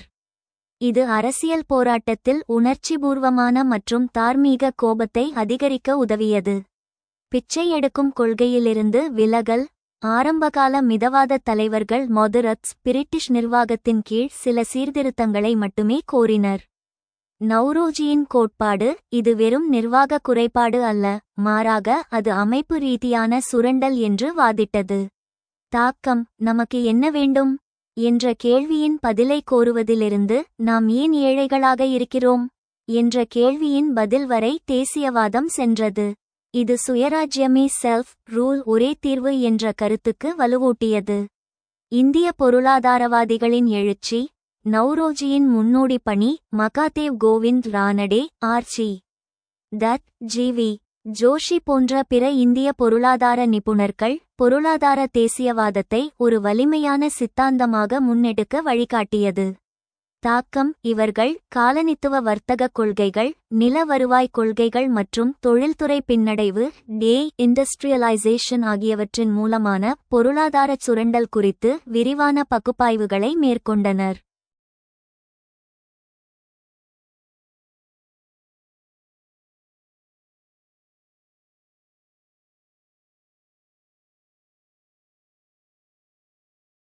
விமர்சன ஆய்வு கிரிட்டிக்கல் அசெஸ்மெண்ட் வடிகால் கோட்பாடு சித்தாந்த ரீதியாக மிகவும் சக்தி வாய்ந்ததாக இருந்தாலும் அதை வரலாற்று ரீதியாகவும் அதன் வரம்புகளின் அடிப்படையிலும் விமர்சிக்க வேண்டியது அவசியம். கோட்பாட்டின் பலம் திசை திருப்புதல் இந்திய அரசியலின் கவனம் வெறும் அரசியல் சீர்திருத்தங்களிலிருந்து பொருளாதாரச் சுரண்டலின் வேர்க்காரணிகளை நோக்கி திரும்பியது. வெகுஜன தொடர்பு செல்வ வெளியேற்றம் என்ற கருத்து ஒப்பீட்டளவில் சிக்கலான பொருளாதாரச் செயல்முறையாக இருந்தாலும் நவ்ரோஜி அதை எளிய மொழியில் விளக்கினார். இது பின்னர் ஸ்வதேசி இயக்கத்திற்கு ஸ்வதேஷி மூவ்மெண்ட் ஊக்கமளித்தது. கோட்பாட்டின் வரம்புகள் கிரிட்டிசிசம்ஸ் லிமிடேஷன்ஸ் உணர்ச்சிபூர்வமான தன்மை இந்த கோட்பாடு வாதத்தின் வலிமைக்கு உணர்ச்சிபூர்வமான தரவுகளையும் சார்ந்து இருந்தது. சில விமர்சகர்கள் நவ்ரோஜி அளித்த புள்ளிவிவரங்கள் சில சமயங்களில் மிகைப்படுத்தப்பட்டதாகவோ அல்லது மிகைப்படுத்தப்பட்ட செலவினங்களை கணக்கிடுவதாகவோ வாதிட்டனர். இருப்பினும் அதன் அடிப்படை உண்மை மறுக்க முடியாதது. முழுமையான விளக்கம் அல்ல. செல்வ வெளியேற்றம் வறுமைக்கான ஒரு முக்கிய காரணம் என்றாலும் உள்ளூர் நிலப்பிரபுக்கள் வட்டிக்கு பணம் கொடுப்பவர்கள் மணி லெண்டர்ஸ் மற்றும் அதிக வரி சுமை ஆகியவற்றின் சுரண்டல்களும் வறுமைக்கு சமமான காரணங்களாக இருந்தன. இந்த கோட்பாடு காலனித்துவச் சுரண்டலை மட்டுமே முதன்மையாக வலியுறுத்தியது. விளக்க பற்றாக்குறை வடிகால் கோட்பாடு செல்வத்தை வெளியேற்றியதன் மூலம் பிரிட்டன் எந்தெந்த துறைகளில் முதலீடு செய்தது அல்லது லாபம் ஈட்டியது என்பதற்கான விவரங்களை விட எவ்வளவு வெளியேறியது என்பதில் அதிக கவனம் செலுத்தியது.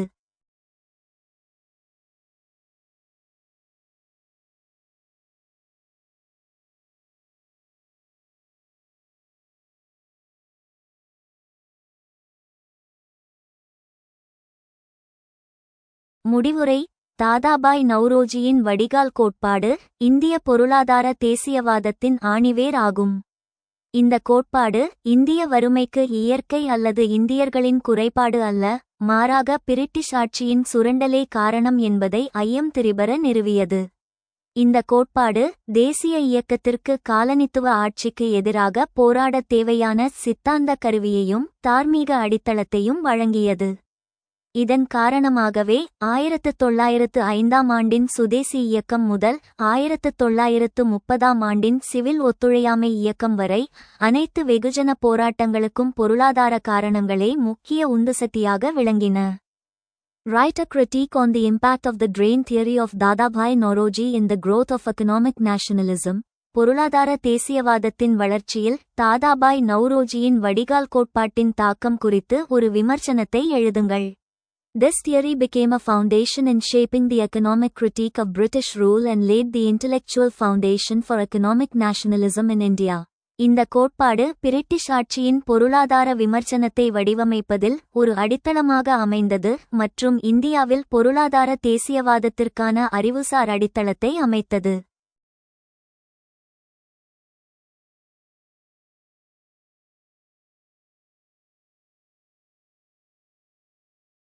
Naoroji's theory. Economic drain highlighted the economic drain from India to Britain, resulting from colonial exploitation. பொருளாதார வடிகால் காலனித்துவ சுரண்டலின் விளைவாக இந்தியாவிலிருந்து பிரிட்டனுக்கு பொருளாதார வடிகால் செல்வதை எடுத்துரைத்தார். Colonial exploitation argued that British colonial rule exploited India's resources, leading to poverty and underdevelopment. காலனித்துவ சுரண்டல் பிரிட்டிஷ் காலனித்துவ ஆட்சி இந்தியாவின் வளங்களை சுரண்டியதாகவும் வறுமை மற்றும் வளர்ச்சியின்மைக்கு வழிவகுத்ததாகவும் வாதிட்டார். Critique limitations economic, not political argument. Economic impact is more important than political impact. Naoroji criticized British rule on economic grounds, but he did not directly demand independence. அரசியல் தாக்கத்தை விட பொருளாதார தாக்கமே முக்கியம். நவ்ரோஜி பிரிட்டிஷ் ஆட்சியை பொருளாதார அடிப்படையில் விமர்சித்தார், ஆனால் நேரடியாக சுதந்திரம் வேண்டுமென்று வலியுறுத்தவில்லை. Over emphasis on drain. While the drain was significant, some scholars feel Naoroji overemphasized it as the sole cause of India's poverty. Factors like low productivity, traditional agriculture, and lack of industrial base were comparatively under-discussed. சுரண்டல் மீதான அதிகப்படியான முக்கியத்துவம், இந்தியாவின் வறுமைக்கு வேளாண் பின்தங்குதல், குறைந்த உற்பத்தித் திறன் போன்ற காரணங்கள் இருந்தாலும் நவ்ரோஜி மிகையாக சுரண்டலையே காரணமாக குறிப்பிட்டார் என்று சிலர் விமர்சிக்கிறார்கள். Moderate strategy. The use of the drain theory by moderates mostly translated into petitions and appeals for honest governance rather than direct conflict. This delayed the call for Swaraj independence. மிதமான உத்தி. மிதவாதிகளால் வடிகால் கோட்பாட்டின் பயன்பாடு பெரும்பாலும் நேரடி மோதலுக்கு பதிலாக நியாயமான நிர்வாகத்திற்கான மனுக்கள் மற்றும் முறையீடுகளாக மொழிபெயர்க்கப்பட்டது. இது சுயராஜ்யத்திற்கான அழைப்பை தாமதப்படுத்தியது. Dependence on British acknowledgement. Nauroji tried to convince British officials by presenting statistics and logical arguments, hoping for reforms. This showed faith in British justice, which radicals later criticized as innocent. British ஒப்புதலைச் சார்ந்திருத்தல். சீர்திருத்தங்களை எதிர்பார்த்து புள்ளிவிவரங்கள் மற்றும் தர்க்கரீதியான வாதங்களை முன்வைத்து British அதிகாரிகளை நம்ப வைக்க நௌரோஜி முயன்றார். இது பிரிட்டிஷ் நீதியின் மீதான நம்பிக்கையை காட்டியது. பின்னர் தீவிரவாதிகள் இதை அப்பாவியாக விமர்சித்தனர்.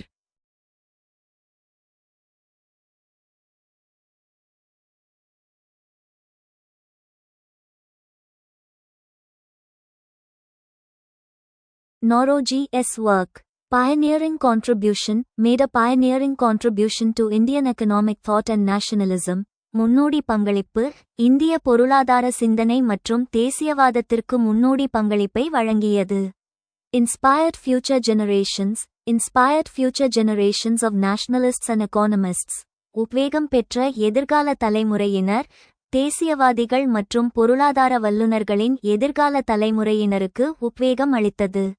Relevance today. Remains relevant today, informing discussions on economic development and globalization. இன்று பொருத்தம். இன்றும் பொருத்தமாக உள்ளது. பொருளாதார வளர்ச்சி மற்றும் உலகமயமாக்கல் பற்றிய விவாதங்களை தெரிவிக்கிறது. Impact. Raised awareness. Raised awareness about the economic consequences of colonial rule. விழிப்புணர்வு எழுப்பப்பட்டது. காலனித்துவ ஆட்சியின் பொருளாதார விளைவுகள் பற்றிய விழிப்புணர்வை ஏற்படுத்தியது. Influenced nationalist movement. Influenced the nationalist movement, shaping economic policies and demands for self-rule. தேசியவாத இயக்கம் செல்வாக்கு செலுத்தியது. தேசியவாத இயக்கத்தை பாதித்தது. பொருளாதார கொள்கைகள் மற்றும் சுயராஜ்யத்திற்கான கோரிக்கைகளை வடிவமைத்தது. Critique of colonialism. Provided a powerful critique of colonialism, highlighting its economic injustices. காலனித்துவத்தின் விமர்சனம். காலனித்துவத்தின் மீதான சக்தி வாய்ந்த விமர்சனத்தை வழங்கியது. அதன் பொருளாதார அநீதிகளை எடுத்துக்காட்டுகிறது. Conclusion. The drain theory was a seminal work that significantly impacted the growth of economic nationalism in India, shaping the country's economic discourse and nationalist movement.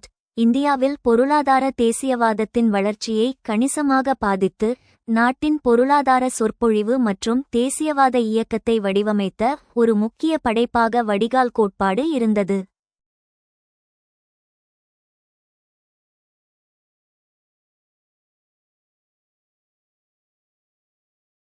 இந்திய பொருளாதார கட்டமைப்பு மாற்றம். Structural transformation of the Indian economy. இந்தியாவின் பொருளாதாரம் பிரிட்டனின் இந்த தேவைகளை பூர்த்தி செய்யும் வகையில் அதன் பாரம்பரிய கட்டமைப்பிலிருந்து சிதைந்து ஒரு துணை பொருளாதாரமாக சபார்டினேட் எக்கானமி மாற்றப்பட்டது. விவசாயத்துறை மாற்றம். Transformation of agriculture. பாரம்பரிய நிலை. பிரிட்டிஷ் காலத்திற்கு முன் விவசாயம் பெரும்பாலும் உணவு பயிர்கள் மற்றும் உள்நாட்டு தேவைகளை பூர்த்தி செய்வதை நோக்கமாக கொண்டிருந்தது. காலனித்துவ மாற்றம். பிரிட்டனின் தொழிற்சாலைகளுக்கு தேவையான மூலப்பொருட்களை பருத்தி, சணல், இண்டிகோ, தேயிலை போன்றவை வழங்க வேண்டிய கட்டாயம் ஏற்பட்டது. இதனால் விவசாயம் வணிகமயமாக்கப்பட்டது. Commercialisation of agriculture. தாக்கம். உணவு பயிர்களின் உற்பத்தி குறைந்தது. இது உணவு பற்றாக்குறை மற்றும் தொடர்ச்சியான பஞ்சங்களுக்கு வழிவகுத்தது. தொழில்துறை பின்னடைவு. டே இண்டஸ்ட்ரியலைசேஷன். பாரம்பரிய நிலை. இந்தியா, குறிப்பாக வங்காளம் மற்றும் தென்னிந்தியா, உலகிலேயே மிகச்சிறந்த கைத்தறித் துணிகள் மற்றும் கைவினைப் பொருட்களின் உற்பத்தி மையமாக இருந்தது. காலனித்துவ மாற்றம். பிரிட்டிஷ் அரசு இந்தியச் சந்தையை பிரிட்டனின் இயந்திர தயாரிப்புகளுக்காக திறந்துவிட்டது. சுதந்திர வர்த்தகம். இந்திய கைவினைப் பொருட்களின் மீது பிரிட்டனில் அதிகச் சுங்க வரிகள் விதிக்கப்பட்டன. தாக்கம். உள்ளூர் கைவினைஞர்கள் மலிவான பிரிட்டிஷ் ஆலை உற்பத்தி பொருட்களுடன் போட்டியிட முடியாமல் தங்கள் தொழிலை இழந்தனர். இந்தியா உற்பத்தியாளராக இருந்த நிலையிலிருந்து நுகர்வோராக கன்சியூமர் ஆஃப் பிரிட்டிஷ் குட்ஸ் மாறியது. இதுவே தொழில்மயமாக்கல் பின்னடைவு, த இண்டஸ்ட்ரியலைசேஷன் எனப்படுகிறது.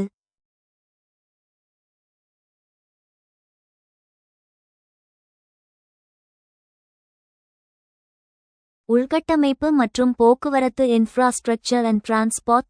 பாரம்பரிய நிலை போக்குவரத்து அமைப்பு பெரும்பாலும் உள்ளூர் வர்த்தகம் மற்றும் நிர்வாக தேவைகளை பூர்த்தி செய்வதற்காகவே இருந்தது. காலனித்துவ மாற்றம் ரயில்வே, துறைமுகங்கள், தந்தி போன்ற உள்கட்டமைப்பில் பிரிட்டன் முதலீடு செய்தது. தாக்கம் இந்த உள்கட்டமைப்பு இந்திய மக்களின் தேவைகளை விட பிரிட்டிஷ் வர்த்தக நலன்களுக்கே முதன்மையாகச் சேவை செய்தது. ரயில்வேக்கள் மூலப்பொருட்களை துறைமுகங்களுக்கும் பிரிட்டிஷ் உற்பத்தி பொருட்களை இந்திய சந்தைக்கும் கொண்டு செல்ல வசதியாக அமைந்தன. விளைவு பிரிட்டனுக்குச் சார்பான உறவு சபார்டினேஷன் டு பிரிட்டன். இந்திய பொருளாதார கட்டமைப்பு பிரிட்டனின் தேவைகளால் தீர்மானிக்கப்பட்டதன் இறுதி விளைவு பிரிட்டனுக்குச் சார்பான ஒரு பிணைப்பை கொண்ட ஒரு சிதைந்த பொருளாதாரமாக லொப்சைடட் எக்கானமி இந்தியா மாறியது.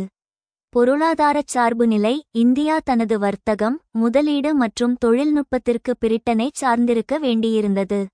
வறுமையின் சுழற்சி, செல்வத்தை வெளியேற்றுதல் ட்ரெயின் ஆஃப் வெல்த், தொழில்துறை பின்னடைவு மற்றும் அதிக வரிசுமை ஆகியவை இந்திய பொருளாதாரத்தில் முதலீட்டிற்கு வாய்ப்பின்றி செய்து வறுமையின் சுழற்சியை ஆழப்படுத்தியது.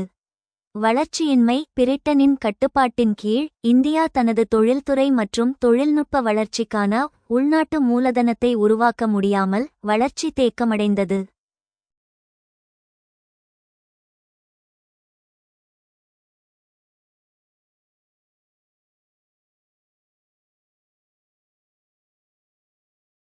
முடிவுரை எனவே பிரிட்டிஷ் காலனித்துவத்தின் வலிமையான உந்துதலால் இந்திய பொருளாதாரம் காலனித்துவமாக மாற்றப்பட்டது.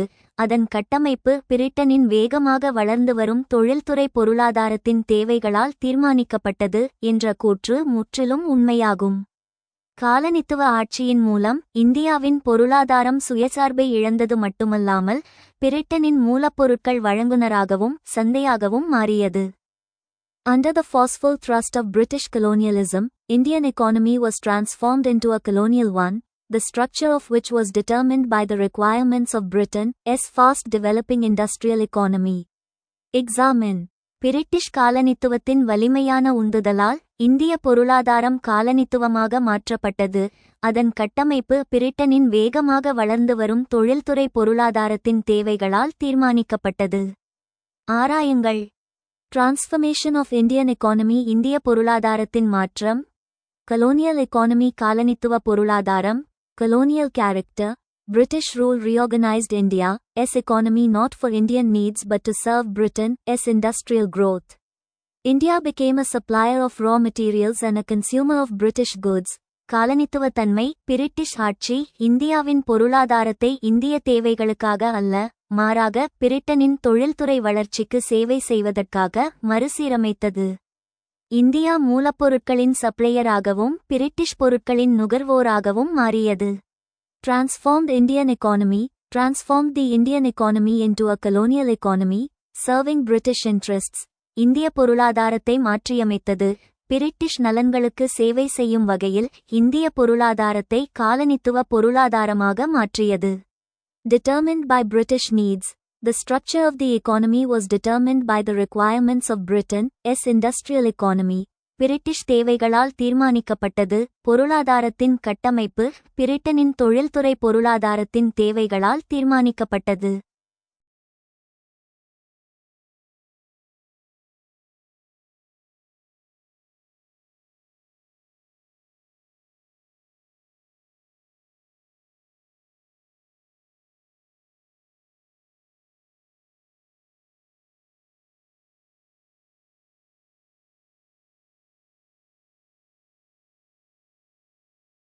Infrastructure, railways, roads, and ports were developed, but mainly to move raw materials to ports and distribute British goods inside India. உள்கட்டமைப்பு ரயில்வே, சாலைகள் மற்றும் துறைமுகங்கள் உருவாக்கப்பட்டன, ஆனால் முக்கியமாக மூலப்பொருட்களை துறைமுகங்களுக்கு நகர்த்துவதற்கும் பிரிட்டிஷ் பொருட்களை இந்தியாவிற்குள் விநியோகிப்பதற்கும். இம்பாக்ட் ஆன் இந்தியா இந்தியாவின் மீதான தாக்கம். Deindustrialization led to deindustrialization, with Indian industries declining due to competition from British goods. தொழில் வீழ்ச்சி பிரிட்டிஷ் பொருட்களின் போட்டி காரணமாக இந்திய தொழில்கள் வீழ்ச்சியடைந்து தொழில்மயமாக்கலுக்கு வழிவகுத்தது. Agricultural focused the economy on agriculture, making it dependent on British markets.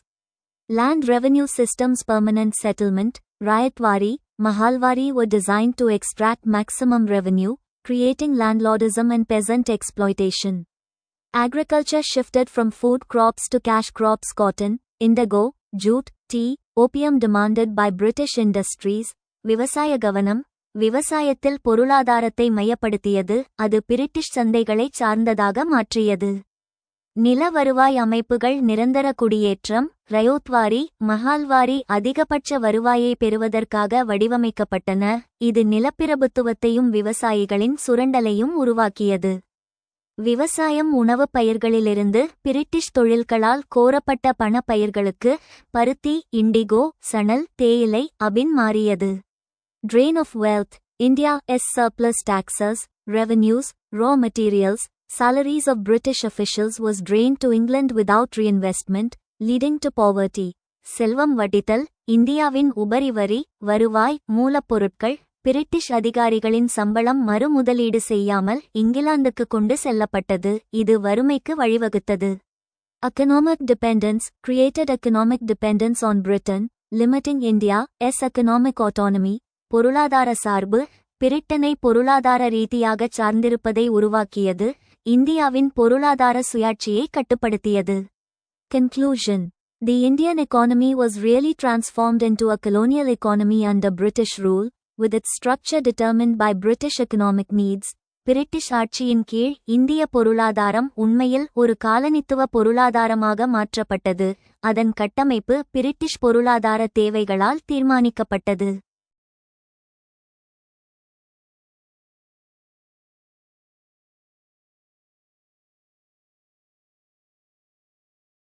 The need for a unilateral transfer of funds to Britain was a constant factor and in fact, progressively increased over time. Critically evaluate, பிரிட்டனுக்கு ஒருதலைப்பட்சமாக நிதி பரிமாற்றம் செய்வதற்கான தேவை ஒரு நிலையான காரணியாக இருந்தது, உண்மையில் காலப்போக்கில் படிப்படியாக அதிகரித்தது. விமர்சன ரீதியாக மதிப்பிடுங்கள். Unilateral transfer of funds to Britain. பிரிட்டனுக்கு ஒருதலைப்பட்ச நிதி பரிமாற்றம். Reasons for transfer மாற்றத்திற்கான காரணங்கள். Colonial administration costs, costs of maintaining the colonial administration. காலனித்துவ நிர்வாகச் செலவுகள், காலனித்துவ நிர்வாகத்தை பராமரிப்பதற்கான செலவுகள். Military expenses including wars and conquests. இராணுவச் செலவுகள், போர்கள் மற்றும் வெற்றிகள் உட்பட இராணுவச் செலவுகள். Pensions and salaries for British officials. ஓய்வூதியங்கள் மற்றும் சம்பளங்கள், பிரிட்டிஷ் அதிகாரிகளுக்கான ஓய்வூதியங்கள் மற்றும் சம்பளங்கள். Impact on India. இந்தியாவின் மீதான தாக்கம். Drain of resources, leading to underdevelopment and poverty. வளங்கள் வடிகால், வளர்ச்சியின்மை மற்றும் வறுமைக்கு வழிவகுக்கிறது. Limited investment in India's infrastructure, education, and healthcare. கட்டுப்படுத்தப்பட்ட முதலீடு, இந்தியாவின் உள்கட்டமைப்பு, கல்வி மற்றும் சுகாதார பாதுகாப்பு ஆகியவற்றில் கட்டுப்படுத்தப்பட்ட முதலீடு. Economic dependence on Britain, perpetuating colonial rule. பொருளாதார சார்பு, பிரிட்டனை பொருளாதார ரீதியாகச் சார்ந்திருத்தல், காலனித்துவ ஆட்சியை நிலைநிறுத்துதல். Criticism. While Britishers claimed India benefited through railways, irrigation, and modern administration, these were designed to strengthen colonial rule and did not compensate the massive drain. விமர்சனம். Railway, நீர்ப்பாசனம் மற்றும் நவீன நிர்வாகம் மூலம் இந்தியா பயனடைந்ததாக ஆங்கிலேயர்கள் கூறினாலும், இவை காலனித்துவ ஆட்சியை வலுப்படுத்த வடிவமைக்கப்பட்டன, அவை பொருளாதார இழப்பை ஈடு செய்யவில்லை.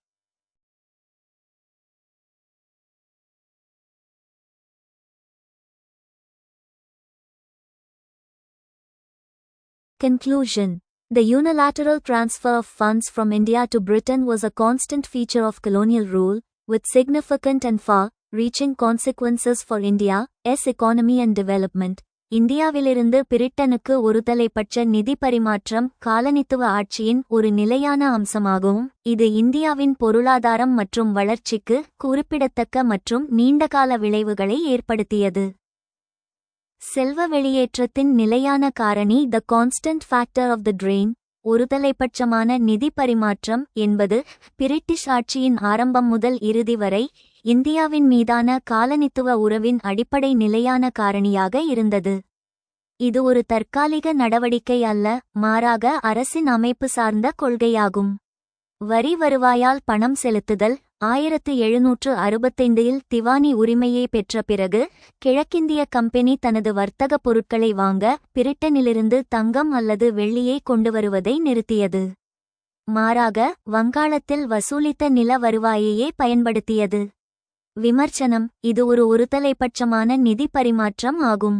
ஏனென்றால் இந்தியாவுக்கு பிரிட்டனிடமிருந்து எந்தவித பொருளாதார ஈடும் மெட்டீரியல் ரிட்டர்ன் கிடைக்காமல் அதன் செல்வத்தை இழந்தது. இதுவே காலனித்துவச் சுரண்டலின் மைய அடித்தளமாகும்.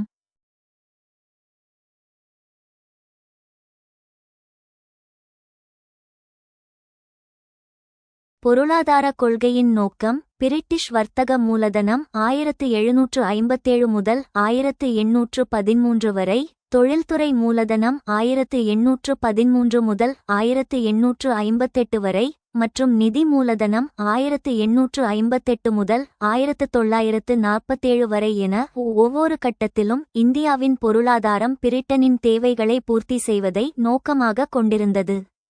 இந்த நோக்கம் தொடர்ந்து இந்தியாவிலிருந்து செல்வத்தை வெளியேற்றுவதைச் சார்ந்தே இருந்தது. காலப்போக்கில் அதிகரித்ததற்கான காரணிகள் reasons for the gradual increase over time. நிதி பரிமாற்றத்திற்கான தேவை காலப்போக்கில் படிப்படியாக அதிகரித்தது என்ற கூற்று 1858க்கு பிறகு பிரிட்டிஷ் முடியின் கிரவுன் நேரடி ஆட்சியின் கீழ் மிகவும் உண்மையானது. வீட்டுச் செலவுகளின் அதிகரிப்பு இன்க்ரீஸ் இன் ஹோம் சார்ஜஸ். பிரிட்டனுக்கு மாற்றப்பட்ட மொத்த நிதியில் வீட்டுச் செலவுகள் ஹோம் சார்ஜஸ் முக்கிய பகுதியை கொண்டிருந்தன. இதில் பின்வருவன அடங்கும்: வட்டிச் சுமை. இந்தியாவில் ஆங்கிலேயர்களால் போடப்பட்ட பொது கடன்களுக்கான, குறிப்பாக ரயில்வே மற்றும் போர்களுக்காக பெறப்பட்ட கடன்கள் வட்டி. நிர்வாகச் செலவு. இங்கிலாந்தில் உள்ள இந்திய அலுவலகத்தின் இந்தியா ஆஃபீஸ் நிர்வாகச் செலவுகள். ஊதியம் மற்றும் ஓய்வூதியம். இந்தியாவில் பணிபுரிந்த மற்றும் ஓய்வு பெற்ற பிரிட்டிஷ் இராணுவ மற்றும் குடிமை அதிகாரிகளுக்கான ஊதியம் மற்றும் ஓய்வூதியங்கள். மதிப்பீடு. 1870கள் முதல் 1930கள் வரை இந்த கட்டணங்கள் சீராக அதிகரித்தன. இது இந்திய பொருளாதாரத்தின் மீதான நிதிச் சுமையை பன்மடங்கு அதிகரித்தது. ரயில்வே மற்றும் முதலீட்டின் தாக்கம்.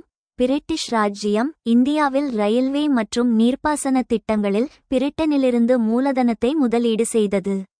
இந்த காலனித்துவ முதலீடுகளுக்கு அரசாங்கம் உத்தரவாத வட்டி கேரண்டீட் இன்ட்ரெஸ்ட் அளித்தது.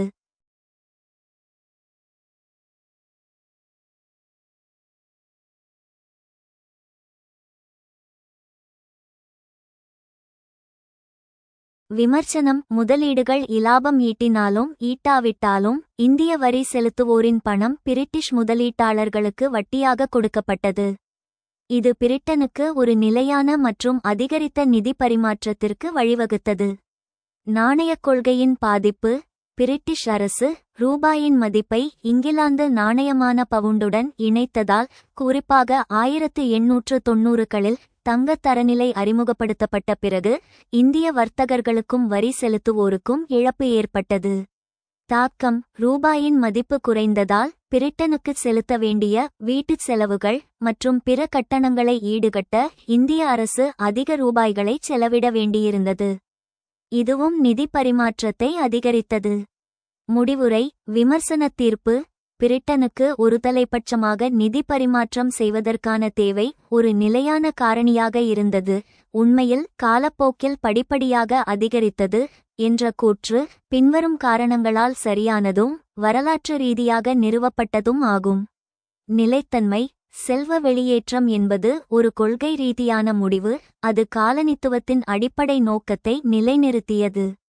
அதிகரிப்பு, வீட்டுச் செலவுகள் மற்றும் உத்தரவாத வட்டி போன்ற நிதி மூலதன காலத்தின் சுமைகள் 19ஆம் நூற்றாண்டின் பிற்பகுதியில் மொத்த வெளியேற்றத்தின் அளவை கணிசமாக உயர்த்தின.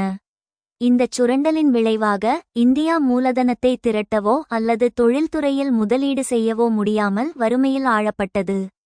இந்த கூற்று காலனித்துவ நிர்வாகம் இந்திய பொருளாதாரத்திற்கு செய்த மீளமுடியாத சேதத்தை தெளிவாகச் சுட்டிக்காட்டுகிறது.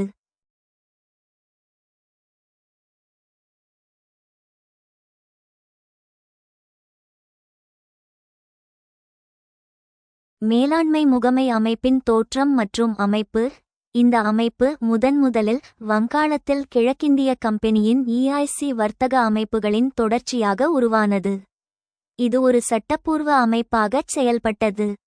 அமைப்பு ஒரு தனிப்பட்ட நிறுவனம் அல்லது கூட்டாண்மை. உதாரணமாக, Burma Shell Atlas cycling company பலதரப்பட்ட தொழில்களை நிர்வகிக்கும் உரிமையை பெற்றிருந்தது. ஒரு சில நிறுவனங்கள் ஏகா, ஆட்டம் ஹக்லா, கிளைவ் பர்னர், ஆண்ட்ரூ யூல், டாடா சன்ஸ் இந்தியாவின் பல்வேறு துறைகளில் ஆதிக்கம் செலுத்தி வந்தன. செயல்பாடு இந்த கூற்று குறிப்பிடுவது போல் தோட்டங்கள், தேயிலை, காபி, சுரங்கங்கள், சணல் ஆலைகள், வங்கி, காப்பீடு, கப்பல் மற்றும் ஏற்றுமதி இறக்குமதி ஆகிய துறைகள் அனைத்தும் ஒன்று அல்லது சில மேலாண்மை முகமை நிறுவனங்களின் கீழ் நிர்வகிக்கப்பட்டன. அமைப்பின் விமர்சன தாக்கம், சுரண்டல் மற்றும் ஏகபோகம். இந்த அமைப்பு இந்திய பொருளாதாரத்தில் நேர்மறை மற்றும் எதிர்மறை என இரண்டு விதமான விளைவுகளை ஏற்படுத்தியது. எனினும் அதன் தாக்கம் பெரும்பாலும் சுரண்டல் மற்றும் வளர்ச்சிக்கு தடையாகவே இருந்தது. ஏகபோக வளர்ச்சி மொனோபொலிஸ்டிக் growth. கட்டுப்பாடு மேலாண்மை முகமைகள் தங்களுக்கு சாதகமான துறைகளில் மட்டுமே முதலீடு செய்தன, குறிப்பாக பிரிட்டனுக்கு மூலப்பொருட்கள் ஏற்றுமதிக்கு உதவும் துறைகள். இதனால் மூலதனமும் நிபுணத்துவமும் ஒரு சில முகமைகளின் கட்டுப்பாட்டில் குவிந்தன. தாக்கம் இது இந்தியாவில் ஒரு ஏகபோக வணிகச் சூழலை மொனோபொலிஸ்டிக் பிசினஸ் என்வாயர்மெண்ட் உருவாக்கியது. இதனால் இந்திய தொழிலதிபர்கள் இந்த பெரிய ஆங்கிலேய முகமைகளுடன் போட்டியிட முடியவில்லை.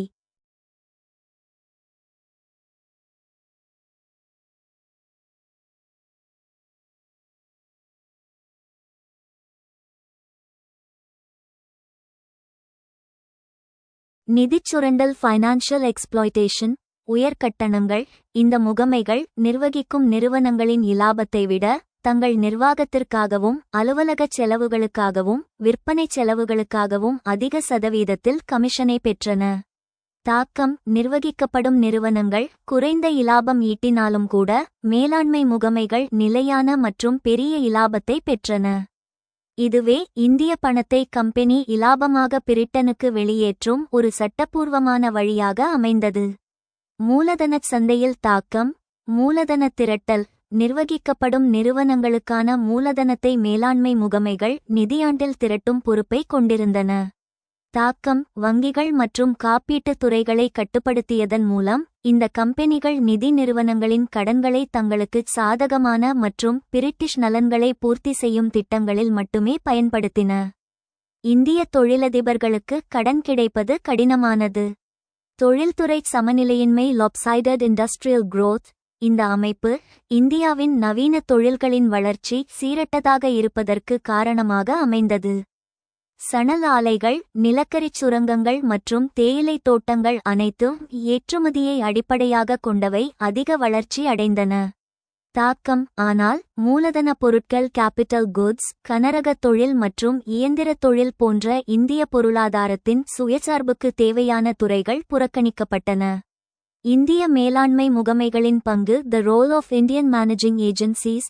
பிரிட்டிஷ் மேலாண்மை முகமைகள் ஆதிக்கம் செலுத்தினாலும் டாடா மற்றும் பிர்லா போன்ற சில இந்திய குடும்பங்களும் இந்த அமைப்பை பயன்படுத்தித்தான் பெரிய தொழில்களை உருவாக்கின.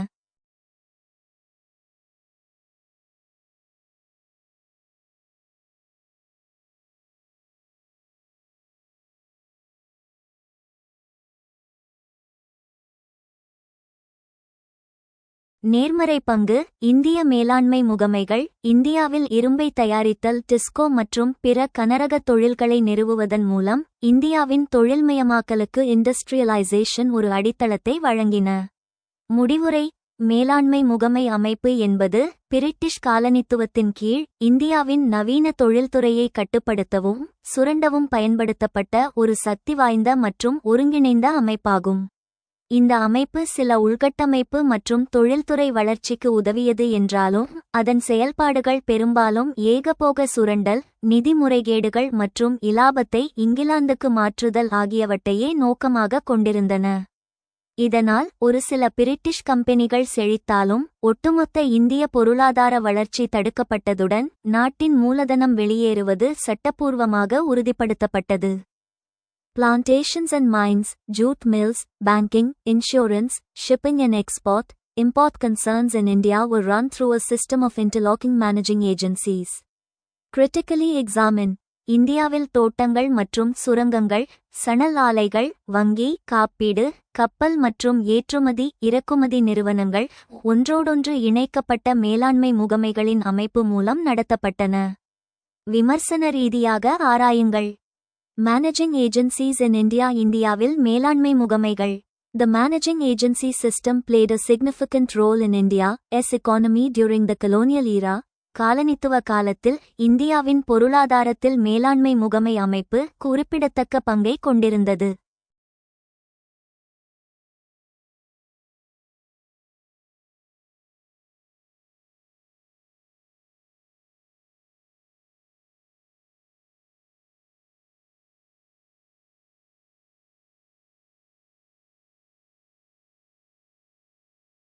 Characteristics. பண்புகள்.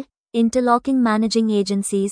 In colonial India, one agency mostly controlled many companies at the same time. காலனித்துவ இந்தியாவில் ஒரே நிறுவனம் பெரும்பாலும் ஒரே நேரத்தில் பல நிறுவனங்களை கட்டுப்படுத்தியது.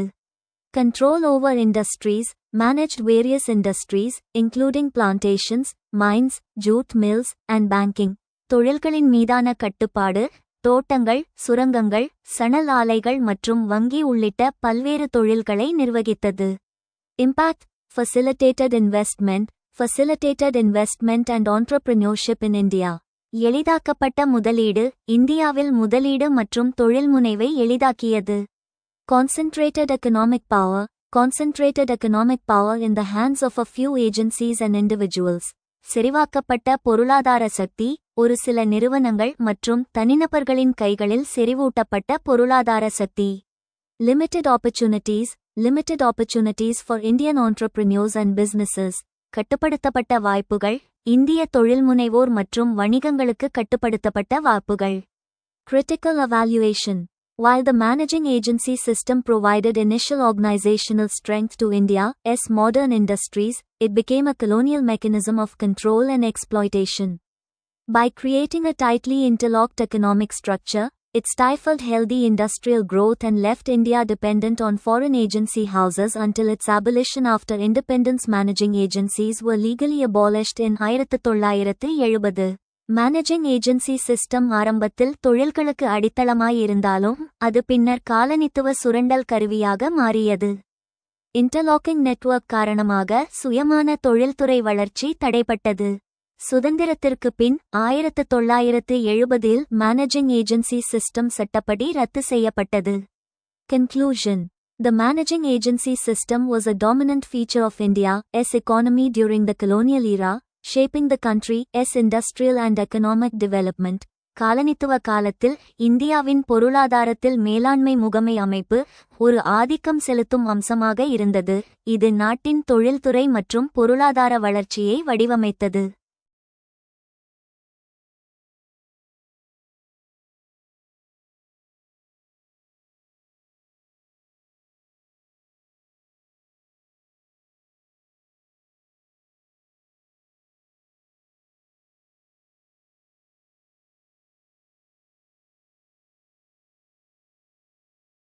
இனவெறியின் அடிப்படை சித்தாந்தம் மேன்மை மனப்பான்மை ideology of racial superiority. British ராஜ்ஜியம் தங்கள் ஆட்சியை நியாயப்படுத்த இரண்டு முக்கிய சித்தாந்தங்களை உருவாக்கினர். வெள்ளையினச் சுமை ஒயிட்மேன் எஸ் பர்டன் உரிமை கோரல். பிரிட்டிஷார் ஆசியர்கள் மற்றும் ஆப்பிரிக்கர்கள் போன்ற நாகரிகமற்ற மக்களை நாகரிகப்படுத்தவும் அவர்களுக்கு நல்லாட்சியை வழங்கவும் கடவுளால் தேர்ந்தெடுக்கப்பட்டவர்கள் என்று நம்பினர். இதுவே வெள்ளையினச் சுமை எனப்பட்டது. தாக்கம்: இந்தச் சித்தாந்தம் காலனித்துவ சுரண்டலை ஒரு தார்மீக கடமையாக நியாயப்படுத்த உதவியது. பிரிட்டிஷார் தாங்கள் செய்வது நல்லது என்று நம்பியதால் சுரண்டல் கொள்கைகளுக்கு அவர்கள் மனசாட்சி உறுத்தவில்லை. மனித குழுக்களுக்கு இடையே உள்ள வேறுபாட்டு கோட்பாடு ரேஷியல் பியூரிட்டி அண்ட் டிஃபரன்ஸ். பிரிட்டிஷார் இந்திய மக்களை வெப்பமான தட்பவெப்பநிலையால் பலவீனமானவர்கள், உணர்ச்சிவசப்படுபவர்கள் மற்றும் சுயராஜ்யத்திற்கு தகுதியற்றவர்கள் என்று வகைப்படுத்தினர். தாக்கம்: இந்த இனவெறி கண்ணோட்டம் இந்தியர்கள் எப்போதும் தங்களை காட்டிலும் தாழ்ந்தவர்கள் என்றும், எனவே அவர்கள் ஆளப்பட வேண்டும் என்றும் பிரிட்டிஷார் வாதிட வழிவகுத்தது. இனவெறி நிர்வாகத்தின் நோக்கம் சுரண்டலை பாதுகாத்தல். பிரிட்டிஷ் ராஜ்ஜியம் இந்த இனவெறி சித்தாந்தத்தை நிர்வாகத்திலும் அரசியலிலும் தீவிரமாக பயன்படுத்தியது. இதன் இறுதி நோக்கம் காலனித்துவச் சுரண்டலை நில வருவாய் கொள்கைகள், வர்த்தக மேலாதிக்கம் எதிர்ப்பின்றி தொடர அனுமதிப்பதே ஆகும். நிர்வாகத்தின் தனிமைப்படுத்தல் ஐசோலேஷன் ஆஃப் அட்மினிஸ்ட்ரேஷன். அதிகார பகிர்வு மறுப்பு. பிரிட்டிஷ் நிர்வாகம் மிக உயர்ந்த பதவிகள் அனைத்தையும் வெள்ளையின அதிகாரிகளுக்கு மட்டுமே ஒதுக்கியது. இந்தியர்கள் தகுதியானவர்களாக இருந்தாலும் கூட அவர்களுக்கு நிர்வாகத்தில் முக்கிய பொறுப்புகள் மறுக்கப்பட்டன.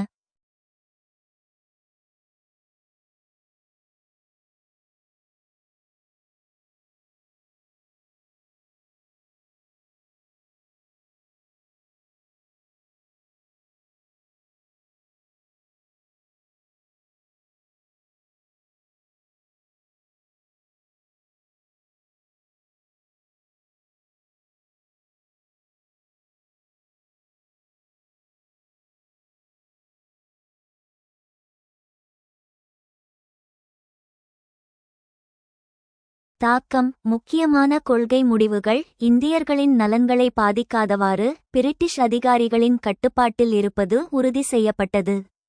இது செல்வத்தை வெளியேற்றுதல் ட்ரெயின் ஆஃப் வெல்த் போன்ற கொள்கைகளை சுதந்திரமாகச் செயல்படுத்த உதவியது. சட்டம் மற்றும் நீதித்துறையில் பாகுபாடு discrimination in law and justice.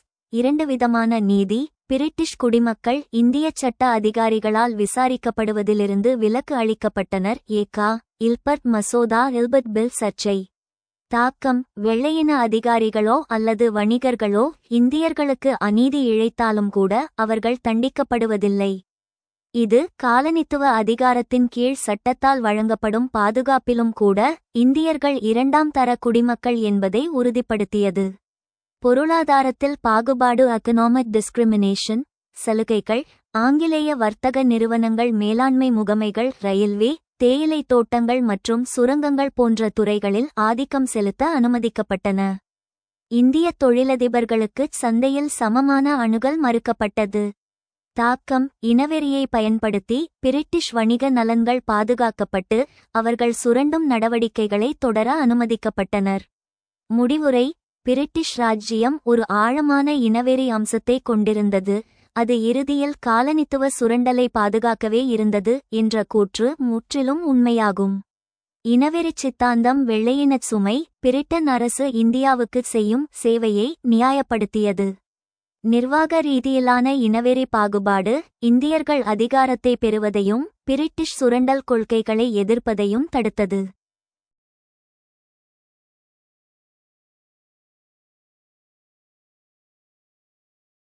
சுரண்டலை தக்கவைக்க இனவெறி ஒரு அத்தியாவசிய கருவியாக பயன்படுத்தப்பட்டது. இதுவே இந்தியாவில் சுதந்திர போராட்டத்தின் போது சுயமரியாதை மற்றும் சமத்துவத்தை நிலைநாட்டுவதற்கான கோரிக்கைகள் உயர்வதற்கு முக்கிய காரணமாக அமைந்தது. The British Raj had a deeply racist aspect and it ultimately existed to protect colonial exploitation. Comment: British ராஜ்ஜியம் ஒரு ஆழமான இனவெறி அம்சத்தை கொண்டிருந்தது. அது இறுதியில் காலனித்துவ சுரண்டலை பாதுகாக்கவே இருந்தது. கருத்து: British Raj as racist aspect. British ராஜ்ஜியத்தின் இனவெறி அம்சம். The British Raj was characterized by a deeply ingrained racist ideology. Segregated clubs, residential areas, and even railway compartments showed social apartheid. British ராஜ்ஜியம் ஆழமாக வேரூன்றிய இனவெறி சித்தாந்தத்தால் வகைப்படுத்தப்பட்டது. பிரிக்கப்பட்ட கிளப்புகள், குடியிருப்பு பகுதிகள் மற்றும் ரயில் பெட்டிகள் கூட சமூக நிறவெறியை காட்டின. Racism and exploitation. இனவெறி மற்றும் சுரண்டல். justified exploitation, used racism to justify exploitation and suppression of Indians. நியாயப்படுத்தப்பட்ட சுரண்டல், இந்தியர்களை சுரண்டுவதையும் அடிபணியச் செய்வதையும் நியாயப்படுத்த இனவெறியை பயன்படுத்தியது. Denied basic rights, denied Indians basic rights and dignity. Indians were denied equality in administration and military ranks. High posts were reserved for Europeans. மறுக்கப்பட்ட அடிப்படை உரிமைகள், மறுக்கப்பட்ட இந்தியர்களின் அடிப்படை உரிமைகள் மற்றும் கண்ணியம். நிர்வாகத்திலும் இராணுவ பதவிகளிலும் இந்தியர்களுக்கு சமத்துவம் மறுக்கப்பட்டது. உயர் பதவிகள் ஐரோப்பியர்களுக்கு ஒதுக்கப்பட்டன.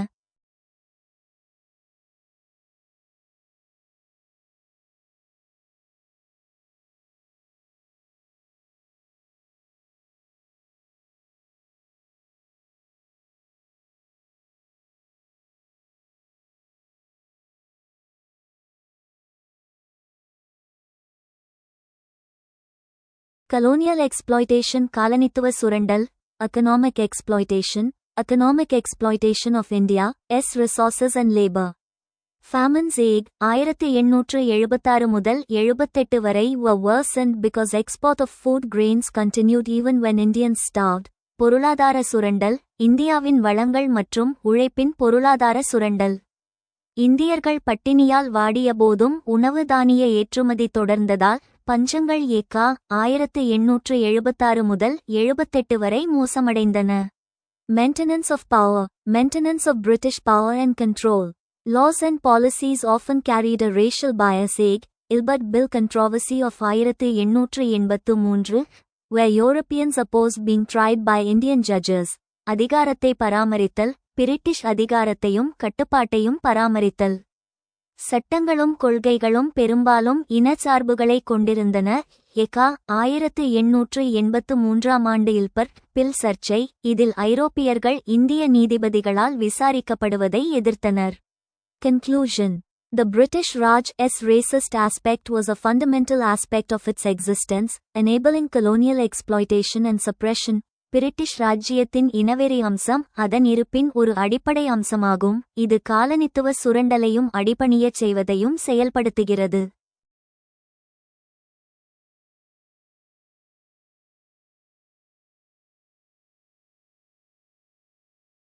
ஏகாதிபத்திய பொருளாதாரத்தின் தேவைகளுக்காக மாற்றப்பட்ட கட்டமைப்பு. பிரிட்டிஷ் ஏகாதிபத்திய பொருளாதாரம், குறிப்பாக இங்கிலாந்தின் தொழில்துறை புரட்சியின் விளைவாக எழுந்த தேவை, இந்திய பொருளாதாரத்தின் பாரம்பரிய கட்டமைப்பை 3 முக்கிய வழிகளில் மாற்றியமைத்தது. சந்தை மற்றும் மூலப்பொருட்கள் வழங்குநராக இந்தியா. பிரிட்டனின் தேவை, பிரிட்டனில் உள்ள தொழிற்சாலைகளுக்கு தேவையான மலிவான மற்றும் நிலையான மூலப்பொருட்களை பருத்தி, சணல், இண்டிகோ, தேயிலை வழங்குவதுடன் அவற்றின் உற்பத்தி பொருட்களுக்கு ஒரு பெரிய சந்தையாகவும் இந்தியா இருக்க வேண்டும். பொருளாதார மாற்றம். 1813 சாசனச் சட்டத்திற்கு பிறகு இந்தியச் சந்தை பிரிட்டிஷ் உற்பத்தி பொருட்களுக்காக திறந்துவிடப்பட்டது. சுதந்திர வர்த்தகம். தாக்கம். இந்தியாவின் பாரம்பரியமான மற்றும் மிகவும் இலாபகரமான கைவினைத் தொழில்கள் அழிந்தன. த இண்டஸ்ட்ரியலைசேஷன். இந்தியா ஒரு உற்பத்தி நாடாக இருந்த நிலையில் இருந்து பிரிட்டிஷ் உற்பத்தி பொருட்களை நுகரும் நாடாக மாறியது. நிதி மூலதனத்தை வெளியேற்றுதல். Train of capital. பிரிட்டனின் தேவை, இங்கிலாந்தில் திரட்டப்பட்ட மூலதனத்தை கேபிட்டல் முதலீடு செய்து அதிக வட்டி மற்றும் இலாபம் ஈட்டுவது. பொருளாதார மாற்றம். பிரிட்டிஷ் ராஜ்ஜியத்தின் கீழ் ரயில்வே, வங்கி மற்றும் கப்பல் போக்குவரத்து போன்ற துறைகளில் மூலதனம் முதலீடு செய்யப்பட்டது. தாக்கம். இந்த முதலீடுகளால் ஈட்டப்பட்ட இலாபமும் வட்டியும் மற்றும் வீட்டுச் செலவுகளும் ஹோம் சார்ஜஸ் என்ற பெயரில் பெருமளவு நிதி ஒருதலைப்பட்சமாக பிரிட்டனுக்கு மாற்றப்பட்டது. இதுவே இந்தியாவின் செல்வத்தை வெளியேற்றுதல் கோட்பாடாகும். இதனால் இந்தியாவின் உள்நாட்டு முதலீடு மற்றும் வளர்ச்சி தடைப்பட்டது.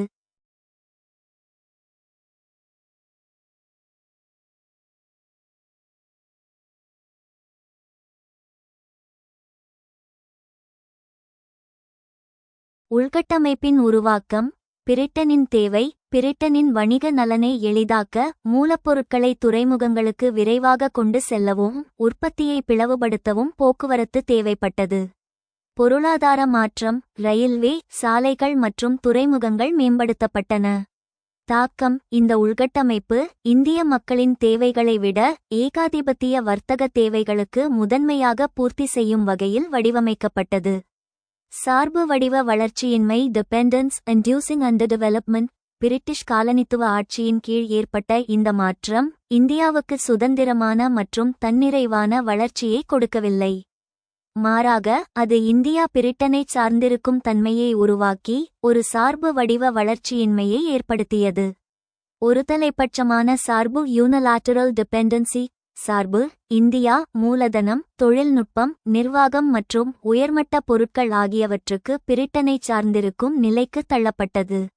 வளர்ச்சியின்மை பிரிட்டனின் தேவைப்படும் துறைகளில் மட்டுமே முதலீடு செய்யப்பட்டதால் எக்கா தேயிலை தோட்டம், சணல், இந்தியாவின் அடிப்படை தொழில் வளர்ச்சி எக்கா கனரகத் தொழில், இயந்திரத் தொழில் முற்றிலும் புறக்கணிக்கப்பட்டது. இது இந்திய பொருளாதாரத்தை சீரற்ற வளர்ச்சியற்ற லாப்சைடட் அண்ட் அண்டர்டெவலப்ட் நாடாக ஆக்கியது. விவசாயத்தின் மீதான சுமை அதிகரிப்பு. சார்பு தொழில்துறை அழிந்ததால் வேலையிழந்த கைவினைஞர்கள் மற்றும் தொழிலாளர்கள் மீண்டும் விவசாயத்தையே நம்பியிருக்க வேண்டிய கட்டாயம் ஏற்பட்டது. வளர்ச்சியின்மை இதனால் விவசாயம் மீதான மக்கள் தொகை சுமை அதிகரித்தது. விளைச்சலில் முன்னேற்றம் இல்லாத நிலையில் நிலம் மேலும் பிரிக்கப்பட்டது. இது உற்பத்தித் திறனை குறைத்தது. இதுவே சுதந்திரத்திற்கு பிந்தைய இந்தியாவில் கிராமப்புற வறுமைக்கு முக்கிய காரணமாக இருந்தது.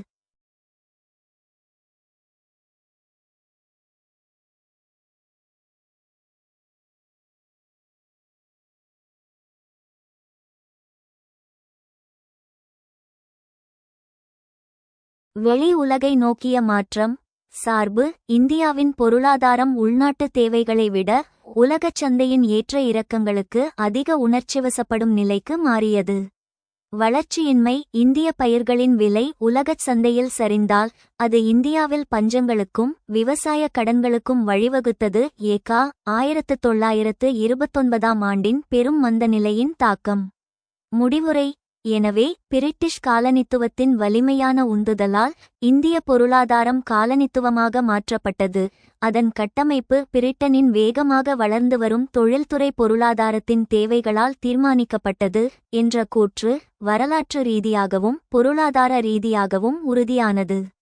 பிரிட்டிஷ் காலனித்துவ ஆட்சி இந்திய பொருளாதாரத்தை ஒரு சுயசார்பு கொண்ட மையத்திலிருந்து சென்டர் பிரிட்டனின் சுரண்டலுக்கு உட்பட்ட ஒரு விளிம்பு பகுதியாக பரிஃபரி மாற்றியது.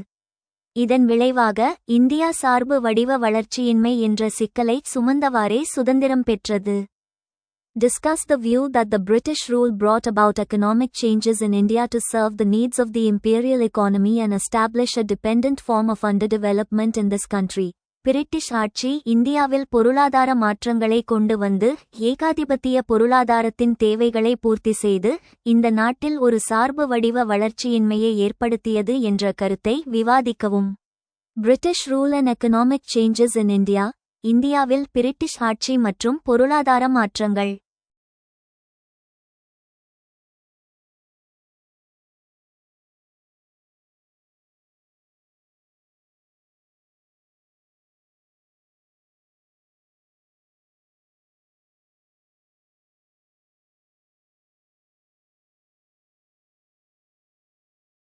Serving imperial needs ஏகாதிபத்திய தேவைகளுக்கு சேவை செய்தல். Exploited India's resources. Exploited India's resources to serve the needs of the British imperial economy. இந்தியாவின் வளங்களை சுரண்டியது. பிரிட்டிஷ் ஏகாதிபத்திய பொருளாதாரத்தின் தேவைகளுக்கு சேவை செய்ய இந்தியாவின் வளங்களை சுரண்டியது. Transformed India's economy. Transformed India's economy to meet the demands of British industry and trade. இந்தியாவின் பொருளாதாரத்தை மாற்றியது. பிரிட்டிஷ் தொழில் மற்றும் வர்த்தகத்தின் தேவைகளை பூர்த்தி செய்ய இந்தியாவின் பொருளாதாரத்தை மாற்றியது. Dependent underdevelopment. Dependent economy. Created a dependent economy, with India relying on Britain for industrial goods and technology. சார்பு பொருளாதாரம். தொழில்துறை பொருட்கள் மற்றும் தொழில்நுட்பத்திற்காக இந்தியா பிரிட்டனை நம்பியிருந்த ஒரு சார்பு பொருளாதாரத்தை உருவாக்கியது. Underdevelopment led to underdevelopment, prevented India's economic growth and industrialization. வளர்ச்சியின்மைக்கு வழிவகுத்தது. இந்தியாவின் பொருளாதார வளர்ச்சி மற்றும் தொழில்மயமாக்கலை தடுத்தது. Mechanisms of exploitation. colonial trade policies, such as forced exports and imports, காலனித்துவ வர்த்தக கொள்கைகள், கட்டாய ஏற்றுமதி மற்றும் இறக்குமதிகள் போன்ற காலனித்துவ வர்த்தக கொள்கைகள். Land revenue systems, such as the permanent settlement and Rayatwari settlement. நில வருவாய் அமைப்புகள், நிரந்தர குடியேற்றம் மற்றும் ரியோத்வாரி தீர்வு போன்ற நில வருவாய் அமைப்புகள். Conclusion. The British rule in India led to economic changes that served the needs of the imperial economy, establishing a dependent form of underdevelopment in the country. இந்தியாவில் பிரிட்டிஷ் ஆட்சி ஏகாதிபத்திய பொருளாதாரத்தின் தேவைகளுக்கு சேவை செய்யும் பொருளாதார மாற்றங்களுக்கு வழிவகுத்தது, நாட்டில் ஒரு சார்பு வளர்ச்சியின்மை வடிவத்தை நிறுவியது. For join our free courses, எங்கள் இலவச படிப்புகளில் சேர contact 7871461001. WhatsApp only. Send your name and details. WhatsApp மட்டும். உங்கள் பெயர் மற்றும் விவரங்களை அனுப்பவும்.